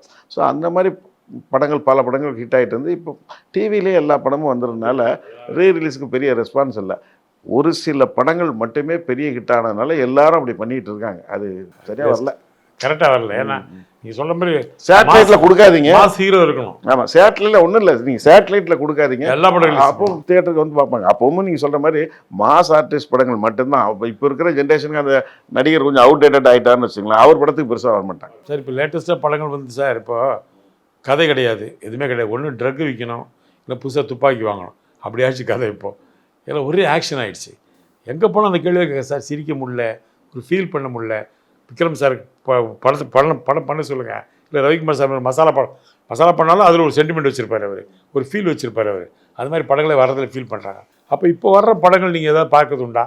அதில் உங்களுக்கு திடீர்னு இப்போ சார் 2-3 படங்கள் நல்லா போச்சு, அதில் அந்த டைரக்டர்ஸ் பற்றி ஏதாவது உங்களுக்கு ஐடியா இருக்குதா? அப்படி பிடிச்ச டைரக்டர் ஒரு விஷயம் சொல்லட்டுமா? நான் எல்லா படத்தையும் நான் தியேட்டரில் பார்க்குறேன். ஒரு வருஷத்துக்கு ஒரு 240 படம் வருதுன்னு வச்சுங்களேன், ஒரு 60லேருந்து 70 படம் நான் பார்க்குறேன் தியேட்டரில். மதகஜா ராஜா தியேட்டரில் தான் பார்த்தேன், எனக்கு ரொம்ப பிடிச்சிருந்தது. ஏன்னா ஒரு after very long time Santhanam ஒரு காமெடியனாக பார்க்குறேன், அது ரொம்ப என்ஜாய் பண்ணேன். அப்புறம் வந்து பிப்ரவரியில் பார்த்தீங்கன்னா டிராகன் ஃபஸ்ட்டு டே வந்து கமலா தியேட்டரில் நானும் என் பையனும் போகிறோம். First day evening. நீங்கள் நம்ப மாட்டீங்க, அந்த தியேட்டர்லேயே ஒரு சீனியர் சிட்டிசன் நான் ஒருத்தர் தான் அந்த ஷோவில். எல்லாம் சின்ன பசங்க, அப்பா. அதுவும் எல்லாம் பிலோ 30 பிலோ 20 எல்லாம் சின்ன பசங்க. படம் கொண்டாடுறாங்க. படம் ஆரம்பிச்ச பிரதீப் ரங்கநாதனை காமிச்சவனே கொண்டாடுறாங்க. அந்த விஜய் சித்தூர் காப்பிலே அந்த யூடியூபர் அவர் வரும்போது பயங்கரமாக கொண்டாடுறாங்க. அந்த அர்ஷத் கான் வரும்போது பயங்கரமாக கொண்டாடுறாங்க. அந்த மாதிரி ஃபுல்லாக செலிப்ரேஷனு. அப்புறம் டிராகனுக்கு அப்புறம் பார்த்தீங்கன்னா குடும்பஸ்தன் எனக்கு ரொம்ப பிடிச்ச படம் அது. அதுக்கப்புறம் பார்த்தீங்கன்னா டூரிஸ்ட் ஃபேமிலி ரொம்ப பிடிச்ச படம். அப்புறம் மாமன் மட்டும் பார்க்கல, மிஸ் பண்ணிட்டேன். ஆனால் படம் அது ஒரு பெரிய ஹிட்டு மாமன், ஓகேங்களா. அதுக்கப்புறம் டூரிஸ்ட் ஃபேமிலிக்கு அப்புறம் பார்த்தீங்கன்னா டியூடு பைசன் ரெண்டுமே தீபாவளி அன்னைக்கு பார்த்தேன். எப்பவுமே தீபாவளி அன்னைக்கு நான் 2 படம் 3 படம், முந்தி 4 படம் பார்ப்பேன் வச்சுக்கலாம். இப்போ அட்லீஸ்ட் 2 படம். இப்போ போன வருஷம் தீபாவளியில் 2024 அமரன் கால ஷோ பார்க்குறேன், ஈவினிங் ஷோ லக்கி பாஸ்கர் பார்க்குறேன் பீனிக்ஸில். எனக்கு 2 படமே ரொம்ப பிடிச்சிருந்தது. அமரன் ஒரு ஜானர், அது மாதிரி லக்கி பாஸ்கர் ஒரு ஜானர். நீங்கள் பார்த்துருப்பீங்க, ஸ்கேம் ஓரியன்டாக ஃபுல்லாக. அதாவது அந்த 93 நடந்த ஸ்கேம் தான். ஹர்ஷத் மேத்தாவுடைய ஸ்கேம் தான். ரொம்ப அழகாக பண்ணியிருப்பாங்க, ரொம்ப பிரில்லியண்ட்டாக பண்ணியிருப்பாங்க. 2 படமும் ரொம்ப பிடிச்சிருந்தது. இந்த வருஷம் டியூடும் ஃபஸ்ட் டே பைசன், அப்புறம் ஓப்பனிங் பைசன் பார்த்தேன், அப்புறம் ஈவினிங் டியூடு பார்த்தேன் நம்ம விஆர் மாலில். 2 படமும் எனக்கு ரொம்ப பிடிச்சிருந்தது. அப்புறம் அதுக்கப்புறம் பார்த்தீங்கன்னா ஆண்பாவம் பொல்லாது ரொம்ப பிடிச்ச படம் எனக்கு. ரொம்ப நல்லா இருந்தது அந்த படம். அது நீங்கள் பார்த்தீங்களா? ஆண்பாவம் அவசியம் பாருங்கள். ஒரு நல்ல சப்ஜெக்ட், நல்ல பெரிய ஹிட்டும் கூட. அதுக்கப்புறம் இப்போ டிசம்பரில் பார்த்தீங்கன்னா சிறை, எக்ஸலண்ட்டான படம். இந்த வருஷத்தில் நான் தைரியமாக சொல்கிறேன், எல்லா பேட்டிகளையும் சொல்லிட்டு இருக்கேன். அதாவது சில நடிகர்கள், பெரிய நடிகர்களுடைய படங்கள் வந்திருக்கு. பல பெரிய 100 200 கோடி 300 கோடி 500 கோடி கூட ப்ரொடக்ஷன் வந்திருக்கு, பிஸ்னஸ் ஆகிருக்கு, ஓகேங்களா. இந்த சின்ன படங்கள்லாம் ரொம்ப சின்ன பட்ஜெட்டில் எடுத்திருக்காங்க. இந்த ரொம்ப ஓப்பனாக சொல்கிறேன், இந்த பெரிய படங்கள் அந்த தயாரிப்பாளருக்கு தந்த லாபத்தை விட இந்த சின்ன படங்கள் அந்த ப்ரொடியூசருக்கு தந்த லாபம் மிக பெருசு. ஃபார் எக்ஸாம்பிள், ஒரு பெரிய படம் 500 கோடி இன்வெஸ்ட் பண்ணிவிட்டு 525 கோடி ரூபா கலெக்ட் ஆகுதுன்னு வச்சுங்களேன். அந்த 25 கோடி ரூபா நீங்கள் வட்டி கிட்டிலாம் பார்த்தீங்கன்னா அது ஒன்றும் தெரியாது, ஒரு 5 கோடி ரூபா தான் லாபம் கிடச்சிருக்கும். வேற இந்த சின்ன படங்கள் ஒரு 5லேருந்து 7 கோடி ரூபாயில் இந்த படத்தை ப்ரொடியூஸ் பண்ணிட்டு இது 30 கோடி 35 கோடி கலெக்ட் பண்ணி அப்படின்னு வச்சுங்களேன். ஃபார் எக்ஸாம்பிள், இப்போ டூரிஸ்ட் ஃபேமிலிலாம் பார்த்தீங்கன்னா வேர்ல்டு ஓவர் அந்த படம் ஒரு 90 to 100 கோடி ரூபா கலெக்ட் பண்ணியிருக்கோம். ஆனால் அந்த படம் 7 கோடி ரூபா பட்ஜெட்டில் எடுக்கப்பட்ட படம். அப்போ எவ்வளோ பெரிய ப்ராஃபிட் பாருங்கள் அந்த படத்துக்கு. ஸோ அந்த மாதிரி குடும்பஸ்தன் ஒரு சின்ன 2 கோடி ரூபாயில் எடுத்த படம் ஒரு 15 கோடிக்கு மேலே கலெக்ட் பண்ணுது. சின்ன படங்கள் தான் அதிக லாபத்தை இந்த வருஷம் தந்துருக்கு. லப்பர் பந்து கூட நல்ல பெரிய லப்பர் பந்து போன வருஷம் அது அன்றைக்கே நான் கோழி பண்ணை செல்லதுரை, லப்பர் பந்து, இந்த மாதிரி 3-4 படம் பார்த்தேன். அப்பா விக்ரம் சார் படம் பண்ண மாட்டாரா? ஏதோ ஒரு படம் பண்ண சொல்லியா? நாங்கள் சந்தோஷமாக பார்க்குறதுக்கு ஒரு படம் இல்லை, சும்மா 2-3 சின்ன விஷயம் சொன்னேன். ஒன்று அந்த டூரிஸ்ட் ஹோம் சின்ன மேட்ரு சொன்னேன், அதுவே பெரிய ஹிட்டு. அதனால் எல்லாம் கேட்குறாங்க அந்த மாதிரி படங்கள் சார் பண்ணுறது இல்லை, ஏன் அப்படின்னு. அதே கேள்வி தான் உங்களுக்கு கேட்குறேன். அதாவது கரெக்டாக நான் 2013 நினைத்தது யாரான்னு ஒரு படம் முடித்தேன். அது அஃப்கோர்ஸ் 2014 ஜனவரியில் தான் ரிலீஸ் ஆச்சு. அது முடிச்சுட்டு படம் பண்ணலான்ட்டு கொஞ்சம் ப்ரிப்பேர்டாக இருக்கும்போது டைரக்டர்ஸ் அசோசியேஷனில் எலெக்ஷன் நின்று அங்கே போயிட்டேன். பெரிய வேலை. ஆமாம், அதில் ஃபுல் இன்வால்மெண்ட்டோட இருந்தேன். உங்களுக்கு தெரிஞ்சிருக்கும். சார் அது கிட்டத்தட்ட ஒரு முழு நேர வேலை மாதிரி, அது ஒரு சர்வீஸாக நான் நினச்சேன். அது எந்த ஒரு எனக்கு அதில் பெனிஃபிட்டும் கிடைக்கல, ஒன்றும் கிடைக்கல. நல்ல சின்சியராக ஒர்க் பண்ணுன்ற பேர் மட்டும் கிடைச்சது. கடைசியாக சரி இப்போ படம் பண்ணிடலான்ட்டு ஒரு டிசைட் பண்ணும்போது கரெக்டாக என் ஒய்ஃபுக்கு உடம்பு சரியில்லாமல் போயிடுச்சு. ஸோ கிட்டத்தட்ட அவங்க இப்போ பெட்டுட்டுனா ஒரு 7-8 வருஷம் இருக்காங்க. ஸோ அவங்கள பார்த்துக்கணும். நான் பையன் வேறு அப்போ படிச்சுட்டு இருந்தான். அதனால் ஒரு வழி இல்லாமல் அதுக்காக தான் படம் பண்ணல அப்படின்ற மாதிரி இருந்தேன். இப்போ என் ஒய்ஃப் என்ன சொல்கிறாங்க, நீங்கள் படம் பண்ணுங்கள், எனக்கு ஒன்றும் பிரச்சனை இல்லை, நான் பார்த்துக்கிறேன், நீங்கள் படம் பண்ணுங்கன்றாங்க. எனக்கு என்னென்னா இப்போ பையனும் நடிக்க போகிறான், நானும் டைரக்ட் பண்ண போயிட்டப்போ யார் பார்க்கறதுன்ட்டு ஒன்று இருக்குது. பையன் சொல்லலாம் ஒன்றும் பிரச்சனை இல்லைப்பா நீ பண்ணுன்றான். அதான் கொஞ்சம் நிறைய கதைகள் பண்ணிட்டேன் இந்த கேப்பில். அதில் சில கதைகள் கொஞ்சம் நல்லாவே இருக்குது, எனக்கு கூட ஹோப் இருக்குது. அதாவது கதைகள்லாம் எல்லாம் எதுவுமே என்னுடைய பழைய கிளிஷேன்னு எதுவுமே இருக்காது. அந்த அந்த ரொம்ப எமோஷ்னலான விஷயங்கள், ஒரு பாட்டிலே முன்னுக்கு வர விஷயங்கள், ஆனால் பாசிட்டிவான டச்லாம் இருக்கும். சில நல்லவர்கள் இருப்பாங்க, என்னதான் நான் சில வேறு கதைகள் எடுத்தாலும் கூட அதுலேயும் சில நல்ல விஷயங்கள் இருக்கும், நல்ல பாசிட்டிவான விஷயங்கள் இருக்கும், கொஞ்சம் ஒரு மோட்டிவேஷன் இருக்கும். அது எனக்கு ரொம்ப பிடிக்கும். எப்பவுமே கஷ்டப்பட்டாலும் ஜெயிக்கணுன்றல நான் உறுதியாக இருக்கேன். தோக்குறான் கடைசியில் தோற்றே போகிறான் அப்படின்னா அது அவார்டு வாங்குறதுக்கு ஓகே. அந்த மாதிரி படங்கள்லாம் எனக்கு உடன்பாடே இல்லை, அது நான் பண்ணவும் மாட்டேன். ஸோ பண்ணலான்னு இருக்கேன், பார்க்கலாம். உன்னிடத்தில் ஒருத்தர் ஒரு படம் வந்து சார், அதுக்கு முன்னாடி நான் எங்கேன்னு தெரியாது, ஊரில் நான் இருக்கிறேன்னா இல்லைன்னு எனக்கு தெரியாது. கூப்பிட்டு அந்த ஒரு படம் தான் ஒரு 3 ஷோ தான் சார் ஓடிச்சு. மறுநாள் காலையில் ரஜினிகாந்த் எனக்கு ஃபோன் பேஜரில் என்ன கால்மி அப்படின்றாரு. உடனே சொன்னார், ரொம்ப அற்புதமாக பண்ணியிருக்கீங்க, அடுத்த படத்தில் எங்களோட நடிங்க அப்படின்னாரு. ஒரு பெரிய லைஃப் கொடுத்த படம் ஒன்று இடத்துல கொடுத்தேன். அப்படி ஹீரோவுக்கு ஈக்குவலாக காமெடின்னு யூஸ் பண்ணுறீங்க, காமெடின்னு யூஸ் பண்ண முடியல, சென்டிமெண்ட்டாக யூஸ் பண்ணுறீங்க. அது ரஜினி சாரே சொன்னார், உங்கள் படத்தில் இது அது வரைக்கும் வந்த காமெடிஸ்லாம் வெறும் காமெடி தான் பண்ணுவாங்க. ஆனால் விக்ரம் சார் படத்தில் அந்த கார்த்திக் திருட்டான்னு ஒன்று பாட்டில் ஓடிச்சு எமோஷன் சீன் பண்ணி பாருங்கள், ரொம்ப நல்லா இருக்குது, உங்கள் சென்டிமெண்ட் ஒர்க் அவுட் தான். அது லெட்டர் கீச்சு போகிற சீன் பண்ணார் அவர். அதுக்கு என்னுடைய முதல் படமான புது வசந்தமே அப்படி தானே. அந்த ஹீரோயினுக்கு ஃபுல் இம்பார்ட்டன்ஸ் இருக்குது. இன்னும் சொல்ல போனால் அது வந்து ஹீரோயின் டாமினேட் பண்ண ஒரு கதை தான். அந்த எண்டு பார்த்தீங்கன்னா, ஒரு சந்தேகப்படுற காதலனை விட என்னை ரொம்ப உயிராக நடிச்ச ஒரு நட்பு, ஒரு கண்ணியமாக நடத்துகிற என்னுடைய நட்பு ரொம்ப மேல் அப்படின்னு சொல்லிட்டு அந்த காதலனை தூக்கி போட்டு அந்த நண்பர்களுடைய கடைசி வரைக்கும் இருப்பான். அந்த மாதிரியான ஒரு படம் தான் எல்லா படமே. இன்னும் சொல்ல போனால் என்னுடைய கடைசி படமான நினைத்து நிறைய பேர் பார்க்க தவறிட்டாங்க அந்த படம் பாருங்கள். அதை விட ஒரு ஹீரோயினை வந்து யாருமே நல்லா காட்ட முடியாது. அந்த அளவுக்கு பாசிட்டிவாகவும் ஒரு மோட்டிவேஷனாகவும் அது எக்ஸலண்ட் கேரக்டர். அந்த ஹீரோயின் அவளுடைய ஹஸ்பண்டாக நம்ம ரிச்சர்ட் நடிச்சிருப்பாப்புல, ஷாலினியோட பிரதர், அவருடைய கேரக்டர். தென் ஹீரோ ரிஜித்னு ஒரு பையன், ரிஜித் மேனன் ஒருத்தர், அவர் 3 பேரும் ரொம்ப அருமையான கேரக்டர், ரொம்ப அருமையான ஒரு கதை. அது கொஞ்சம் நான் ஸ்க்ரீன் பிளேயில் தப்பு பண்ணிட்டேன், எனக்கு அது தெரியுது. அது படம் முடிஞ்சோடனே தெரிஞ்சுது. ஃபஸ்ட்டு ஒரு ½ அன் ஹவர் தப்பாக பண்ணிட்டேன். அதை மட்டும் கரெக்டாக பண்ணி எடுத்த எடுப்பிலே கதையை டேக்கப் பண்ணியிருந்தேன்னா அது ஒரு நல்ல அற்புதமான படமாக வந்திருக்கும். இப்போ அந்த படம் வந்து டிவியில், ஜெயா டிவியில் போடும்போது பார்த்துட்டு, சார் என்ன படம் சார், இது எப்படி சார் மிஸ் பண்ணிட்டான்னு பல பேர் எனக்கு ஃபோன் பண்ணுறாங்க. அது எனக்கே கூட ரொம்ப பிடிச்ச அந்த படத்தில். நீங்கள் அந்த எண்டில் ஒரு தியேட்டர் ஷாட்டை நீங்கள்லாம் எல்லாரும் என்ன இந்த இண்டஸ்ட்ரியில் இருக்கிற எல்லா டேரக்டரும் தான், மணிரத்ன சாரை தவிர. அது ரொம்ப ஒரு அருமையான படம். அதே மாதிரி காமெடியன் வந்து எல்லாமே பார்த்தீங்கன்னா, புது வசந்தத்துலேயே சார்லிக்கு ஒரு இம்பார்ட்டன்ஸ் இருக்கும். 4 பேர் சார்லிக்கு ஒரு இம்பார்ட்டன்ஸ் இருக்கும். அதுக்கப்புறம் பார்த்தீங்கன்னா, பெரும்புலியில் ஹீரோவே தான் காமெடி பண்ணுவான். அதை பாபுவே காமெடியும் பண்ணுவான், எல்லா எமோஷன்ஸும் பண்ணுவான், எல்லாமே இருக்குன்னு வச்சுங்களேன். அதுக்கப்புறம் நான் பேசி நடிப்பெல்லாம் பார்த்தீங்கன்னா, ஆனந்த் பாபு கூட விவேக் படம் ஃபுல்லாக வருவார். காமெடினா வெறும் காமெடினாக இல்லாமல் படம் ஃபுல்லாக ட்ராவல் ஆகிற மாதிரி தான், ஒரு கேரக்டர் ஆர்டிஸ்ட் கேரக்டராகவே ஆக்கிப்பேன். அதான் உண்மை. அது நீங்கள் எல்லா படம் விட்டு தான், எல்லா படம் உங்களுக்கு பிடிக்காம பண்ண முடியாது. ஆனால் உங்களுக்கு மனசில் இன்னும் கொஞ்சம் ஒரு புள்ளி அதிகமாக பிடிச்ச படம் எது அப்படின்னு? இல்லை, எல்லா படமே பிடிச்ச படம் தான், அப்படி தான் சொல்ல முடியாது. ஒரு புள்ளி அதிகம் அப்படின்னு எதுவும் சொல்ல முடியாது. ஏதோ ஒரு விஷயத்துக்காக ஒரு படம் ரொம்ப பிடிச்சிருக்கும். அப்படி எல்லா படமும் இருக்குது. இப்போ உன்னிடத்தில் என்னை கொடுத்தேன்னு பார்த்தீங்கன்னா, அந்த கிளைமாக்ஸ் எனக்கு ரொம்ப பிடிச்ச விஷயம். இப்போ கூட நான் வேறு விஷயங்களை எதையாவது பிஸியாக இருக்கும்போது அந்த படம் ஓடிச்சுன்னா, அந்த கிளைமாக்ஸ் வரும் மட்டும் அப்படியே உட்காந்து ஃபுல்லாக பார்ப்பேன்.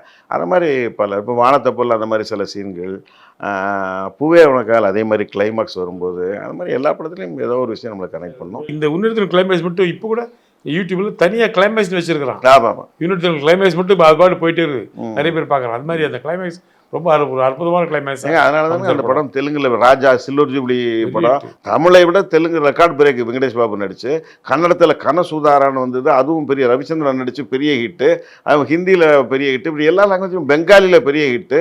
இதில் என்ன பியூட்டினா, எல்லா லாங்குவேஜிலுமே ஏதோ ஒரு பாட்டு தான். அந்த சாங் எல்லா லாங்குவேஜ்லையும் அந்த சாங் தான்.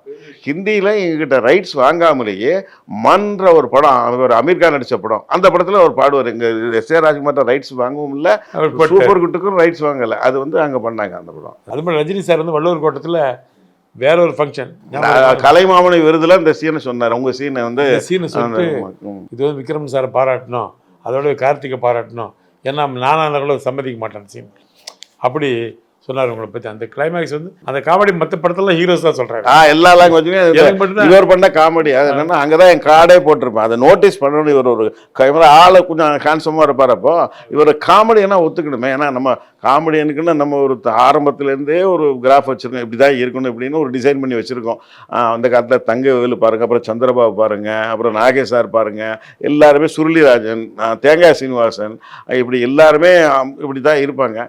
ரமேஷ் கண்ணா கொஞ்சம் ஓரளவுக்கு ஹீரோ லுக்கில் இருப்பார். அதனால் வந்து நான் இவரை காமெடியெல்லாம் ஆடியன்ஸ் ஒத்துக்கணுன்றதுக்காக அதை அப்படி பண்ணி, ரெண்டாவதாக உல்ட்டாவாக இவர் வந்து காசை மேலே தூக்கி போட்டதை வச்சு இவர் பேரில் இவர் அங்கே கார்டு போட்டிருப்பேன், நோட்டீஸ் பண்ணேன். அது கார்த்திக் சார்ட்டையும் சொன்னேன், இந்த மாதிரி இது இப்படி போட்டால் மட்டும்தான் இவர் இந்த படத்தில் காமெடியனாக தெரிவார்னா. அவர் ஒன்றுமே சொல்லலை. கேப்டன் விஜயகாந்த் சார் பற்றி, அவரை பற்றி நிறைய பேர் நிறைய விஷயம் நிறைய சொல்லியிருக்காங்க. உங்களுக்கு கேப்டன் விஜயகாந்துக்கான ஒரு ஏதாவது ஒரு பாண்டிங், லாஸ்ட்டாக மரியாதை படம் உங்கள் படம் தான் பண்ணாங்க. ஆமாம், பெரிய ஹிட் அந்த படம். அது வந்து ரொம்ப, அது நீங்கள் சொன்னீங்க ஒரு தடவை, அந்த கதையை நான் சொல்லிட்டு வெளியே வந்தேன். விஜயகாந்த் சார் பின்னாடி வந்து, விக்ரமன் அந்த கதையை மாற்றாதீங்க, அந்த கதையை பண்ணுங்க அப்படின்னு சொன்னார். அது நீங்கள் சொன்னீங்க ஞாபகம் எனக்கு. அப்படி ஏதாவது ஒரு சம்பவங்கள் அவரை பற்றி நினைவு கூறுறது? இல்லை அவர் நிறைய, அதாவது முதல்ல வானத்தை போல கதை சொல்லும்போது ஒரு கதை கேட்டார், அவருக்கு ரொம்ப பிடிச்சிருந்தது. சார் இது ரொம்ப நல்லாயிருக்கு, இதில் ஃபைட் எல்லாம் வேணாம் சார், இது உங்கள் ஸ்டைலே இருக்கட்டும் அப்படின்னு சொன்னார். நான் சொன்னேன், அது அப்படி இல்லை கேப்டன், உங்களுக்குன்னு ஒரு பெரிய ஃபேன் ஃபாலோயிங் இருக்காங்க, அவங்கள டிசப்பாயின்மெண்ட் நான் பண்ணிட முடியாது, நான் கன்ஃபார்மாக அவங்கள சாட்டிஸ்ஃபை பண்ணுறதுக்கு ஒரு ஃபைட் வச்சு தான் ஆகணும், வைப்பேன் அப்படின்னு சொன்னேன். வச்சா அவருக்கு படம் அந்த வானத்தை போல பண்ணும்போது சின்ன சின்ன முரண்பாடுகள் எனக்கும் அவருக்கு இருந்து, நான் இல்லைன்னு சொல்ல மாட்டேன். ஒரு கொஞ்சம் சில விஷயங்கள் செட் ஆகலைன்னு வச்சுங்களேன். அப்புறம் ஒரு படம் பார்த்த பிறகு அவர் ரொம்ப பிடிச்சிருந்தது. அதுக்கப்புறம் அவர் எதுவும் சொல்லலை. அதுக்கப்புறம் ப்ரொஜெக்ஷன்லாம் அவர் வந்தார், ஒவ்வொன்றும் கலைஞர் பார்க்கும்போது அவர் வந்தார். இன்ஃபேக்ட் அவர் தான் கலைஞர் சிஎம் அப்போ கலைஞரை வரவழைச்சு பார்க்க வச்சார், கருப்பாம்பூனரை பார்க்க வச்சார், ஷீல்டு அது நான் அரேஞ்ச் பண்ணேன், அது நான் பர்மிஷன் வாங்கி அரேஞ்ச் பண்ணேன். அப்புறம் வந்து அந்த கலைஞர் பார்த்த ஷோ முடியும் போது கரெக்டாக அப்போ அமிதாப் பச்சன் சார் எனக்கு ரொம்ப க்ளோஸ். அவர் சென்னைக்கு வரும்போதெல்லாம் எஸ் ராமநாதன் சார் ப்ரொடியூசர் இருக்கார் இல்லையா, அவர்கிட்ட கேட்பார் விக்ரமன் படம் ஏதாவது ரிலீஸ் ஆகிருக்கான்ட்டு. அப்படி தான் உன்னிடத்தில் என்னை கொடுத்தேன் படமும் அவர் பார்த்தார். அது பார்த்துட்டு அவர் பாம்பே போயிட்டு அனில் கபூர்கிட்ட நான் சென்னையில் வந்து ஒரு படம் பார்த்தேன், அந்த படத்தை நீ ரைட்ஸ் வாங்கி நீ பண்ணு, அந்த படத்தில் நீ பண்ணால் நல்லா இருக்குன்னு சொல்லி தான் போனி கபூர் தான் உன்னிடத்தில் என்னை கொடுத்தேன் ஹிந்தி ரைட்ஸ் வாங்கினார். அப்படி தான் அது ஹிந்திக்கு போச்சு. அப்புறம் வந்து இப்போ ஏதாவது படம் விக்ரமன் படம் வந்திருக்காருன்னா, இப்போ விக்ரமன் படம் ஒன்று ரிலீஸ் ஆகி பெரிய சென்சேஷன்லாம் ஓடிட்டுருக்கு வானத்தை போலன்னு சொல்லி ஒரு வாரம் கூட சாரி படம் ரிலீஸுக்கு முதல் நாள் இது சாரி. அப்போது வந்து விக்ரமன் படம் வானத்தை போலன்னு ஒரு படம் நாளைக்கு ரிலீஸ் ஆக போகுது அப்படின்னு சொல்லும்போது நம்ம பார்க்கலாமான்னு கேளுங்க அவர்கிட்ட வானத்தை போல. அப்போ நான் உடனே சரின்னு சொல்லிட்டு சுப்ரகீதை அரேஞ்ச் பண்ணிட்டேன். சுப்ரகீதத்தில் அமிதாப் பச்சன் மட்டும் பார்க்குறாரு. அது இப்போ என்னென்னா இது நைட்டில் 10 மணிக்கு அமிதாப் பச்சன் அங்கே பார்க்குறாரு. இப்போ 6:30-7 மணிக்கு கலைஞர் தேவி தேட்டரில் ஃபேமிலியோடு பார்க்குறாரு. அவங்க ராஜாத்தியமாக எல்லாரும் பார்க்குறாங்க படத்தை. அப்போ நான் தேவி தேட்டரில் நான் கேப்டன் தான் அரேஞ்ச் பண்ணுறாரு அந்த ஷோவை, அதாவது கலைஞர் ஷோவை. கலைஞர் பார்க்குறாரு, பார்த்துட்டு படம் ரொம்ப நல்லா இருக்குது எனக்கு அப்படின்னு சொல்லிட்டு வெளியிலேருந்து பாராட்டுறாரு. அப்போ கேப்டன் சொன்னேன், இந்த மாதிரி அமிதாப் பச்சன் அங்கே படம் பார்க்குறாரு, நீங்கள் வரீங்களா, நான் அரேஞ்ச் பண்ணியிருக்கேன். வர சார் அப்படின்ட்டு அவரும் வந்துட்டார். அப்புறம் அங்கே போய் படம் பார்த்தோம். படம் முடிச்சு வெளியில் வந்தார் அமிதாப் பச்சன். அப்புறம் நான் விஜயகாந்த் சாரை இன்ட்ரோடியூஸ் பண்ணி வச்சேன். பார்த்துட்டு அப்படியே சர்ப்ரைஸ் ஆகிட்டார். படத்தில் நான் ஒரு ஓல்டு கட்டப்பட்ட ஒருத்தர் இருப்பார், இன்னொருத்தர் அப்படி இருப்பார். இங்கே நேரில் இவர் கதிர்வேட்டி இருக்காரு. அப்புறம் பார்த்து ரொம்ப அப்ரிஷியேட் பண்ணார். அப்புறம் அப்படி கொஞ்சம் கொஞ்சமாக செட் ஆச்சு. அப்புறம் வந்து இன்னொன்று தெரியும் உங்களுக்கு, உன்னை நினைத்தில் வந்து விஜய் நடிக்கிற மாதிரி இருந்தது, அப்புறம் நடிக்கலை. அப்போது யாரை வச்சு அடுத்த படம் பண்ணலாம் அப்படின்ற மாதிரி இருக்கும்போது லக்ஷ்மி மூவி மேக்கர்ஸ் ப்ரொடியூசர்ஸ் என்ன சொன்னாங்கன்னா, சார் கேப்டன் உங்களை பார்க்கணுன்னு நினைக்கிறாரு, கேப்டனை மீட் பண்ணலாமா சார்னு கேட்டாங்க. பார்க்கலாமா சார், எனக்கு என்ன சார் இருக்குது அப்படின்னு சொன்னேன். அது கிட்டத்தட்ட வானத்தை போல் ரிலீஸ் ஆகி ஒரு 2-3 வருஷம் ஆயிடுச்சுன்னு வச்சு ஒரு வருஷம் ஆயிடுச்சு, ஒரு வருஷமாக என்னமோ ஆயிடுச்சு, ஒரு வருஷம் ஆயிடுச்சு. அப்போ வந்து சரின்ட்டு கேப்டன் வந்து நம்ம ஆலை பக்கத்தில் விஜயகுமார் சார் வீட்டில் வந்து தவசி ஷூட்டிங்கில் இருக்கார். அங்கே நானே எல்எம்எம் ப்ரொடியூசர்ஸ் எல்லாம் போகிறோம். அப்போ எங்களை ஒரு ரூமில் உட்கார வச்சாங்க. அவர் ஷூட் முடிச்சுட்டு உள்ளே வந்தார். நான் பேசிகிட்டு இருந்தோம். அப்போ வந்து அவர் சொன்னார், அது அவர் பண்ணியிருந்திருக்கலாம், விஜய் ஏதோ மிஸ் பண்ணிட்டாரு, அது பண்ணியிருந்திருக்கலாம் அப்படின்னு சொல்லிட்டு. ஒன்றும் இல்லை சார், நீங்கள் வந்து அதான் இப்போ நீங்கள் ரெடியாக இருந்து உங்கள்கிட்ட ஸ்கிரிப்ட் எனக்காக ஸ்கிரிப்ட் இருந்துன்னா சொல்லுங்கள், நான் அடுத்த மாதமே நம்ம படம் பண்ணிடுவோம், நான் என் டேட்ஸ் எல்லாம் அட்ஜஸ்ட் பண்ணிட்டு தரேன் அப்படின்னு சொன்னால் எனக்கு ஒரு மாதிரி கண் கலங்கி எனக்கு அழுது வந்து இப்போ அந்த மாதிரி உணர்ச்சி வசப்பட்டது இல்லைன்னு வச்சுங்களேன். ரொம்ப ஒரு மாதிரி ஆகிட்டேன். டக்குன்னு என்னை விட்டு கொடுக்காம அப்போ அன்னைக்கு கேப்டனோட ஒரு படம் பண்ணியிருந்தேன்னு வச்சுங்களேன், அந்த உன்னை நினைத்து அந்த ஹீரோ இல்லைன்றது தெரிஞ்சிருக்காது வெளியில் அது பயங்கர ஃபயர் ஆயிரும். மறுபடியும் ஒரு பெரிய எக்ஸ்பெக்டேஷன் கிரியேட் ஆயிரும். அகைன் வானத்தை போலக்கு அப்புறம் அதே சக்ஸஸ் காம்பினேஷன் அப்படின்ட்டு அந்த மாதிரி வந்து பட் கதை அதுக்குள்ளே டக்குன்னு ரெடி பண்ண முடியல. அதனால் நான் யோசிக்கிறேன், கேப்டன் வந்தால் நான் பண்ணுறேன், இல்லைன்னா நம்ம அப்புறம் பண்ணுவோம் அப்படின்னு சொல்லிட்டு வந்தேன். அந்த மாதிரி ரொம்ப இதாக இருந்தாலும் அதுக்கப்புறம் பல தடவை என்கிட்ட பேசும்போது தான் நடிகர் சங்க தலைவராக இருக்கும்போதும் சரி, கட்சி ஆரம்பித்த பிறகும் சரி, பல தடவைகள் என்கிட்ட ரொம்ப க்ளோஸாக தான் அசோசியேட் ஆகிருக்கார். மரியாதையில் ரொம்ப க்ளோஸாக இருந்தார் 2 பேரும். டேரக்டர் படம் போச்சுன்னா அதுக்கு ஏதோ ஒன்று செய்யணும்னு நினைக்கிறாருல்ல, அந்த எண்ணம் வருது ரொம்ப முக்கியம் இல்லையா? விக்ரம் சார் தொட்டார்னா அது பொண்ணாயிடும், மண்ணை தொட்டாலும் பொண்ணாயிடும், அந்த டைலாக் வருது. இப்பவும் எல்லாம் சொல்லுவாங்க. அதுக்கு நிறைய பேர் உதாரணம் என்ன எடுத்துக்கிட்டா கூட சரி. அதனால் ரொம்ப அற்புதமான ஒரு பேட்டி சந்திச்சு ரொம்ப சந்தோஷம் சார். உங்கள் டைமை ஸ்பெண்ட் பண்ணுறதுக்கு. ஏன்னா இப்போவும் நீங்கள் ஒரு படத்துக்கு போகிறதுக்கான பரபரப்பில் இருக்கிறீங்க. ரொம்ப சந்தோஷமான விஷயம் சார். ரொம்ப நன்றி. உங்களுக்கும் நன்றி. இந்த ஒரு வாய்ப்பை கொடுத்த லிட்டில் டாக்ஸினுடைய அந்த ஒரு நிர்வாகத்திற்கும் இந்த இதை பார்த்துட்டு இருக்கிற வியூவர்களுக்கும் நன்றி.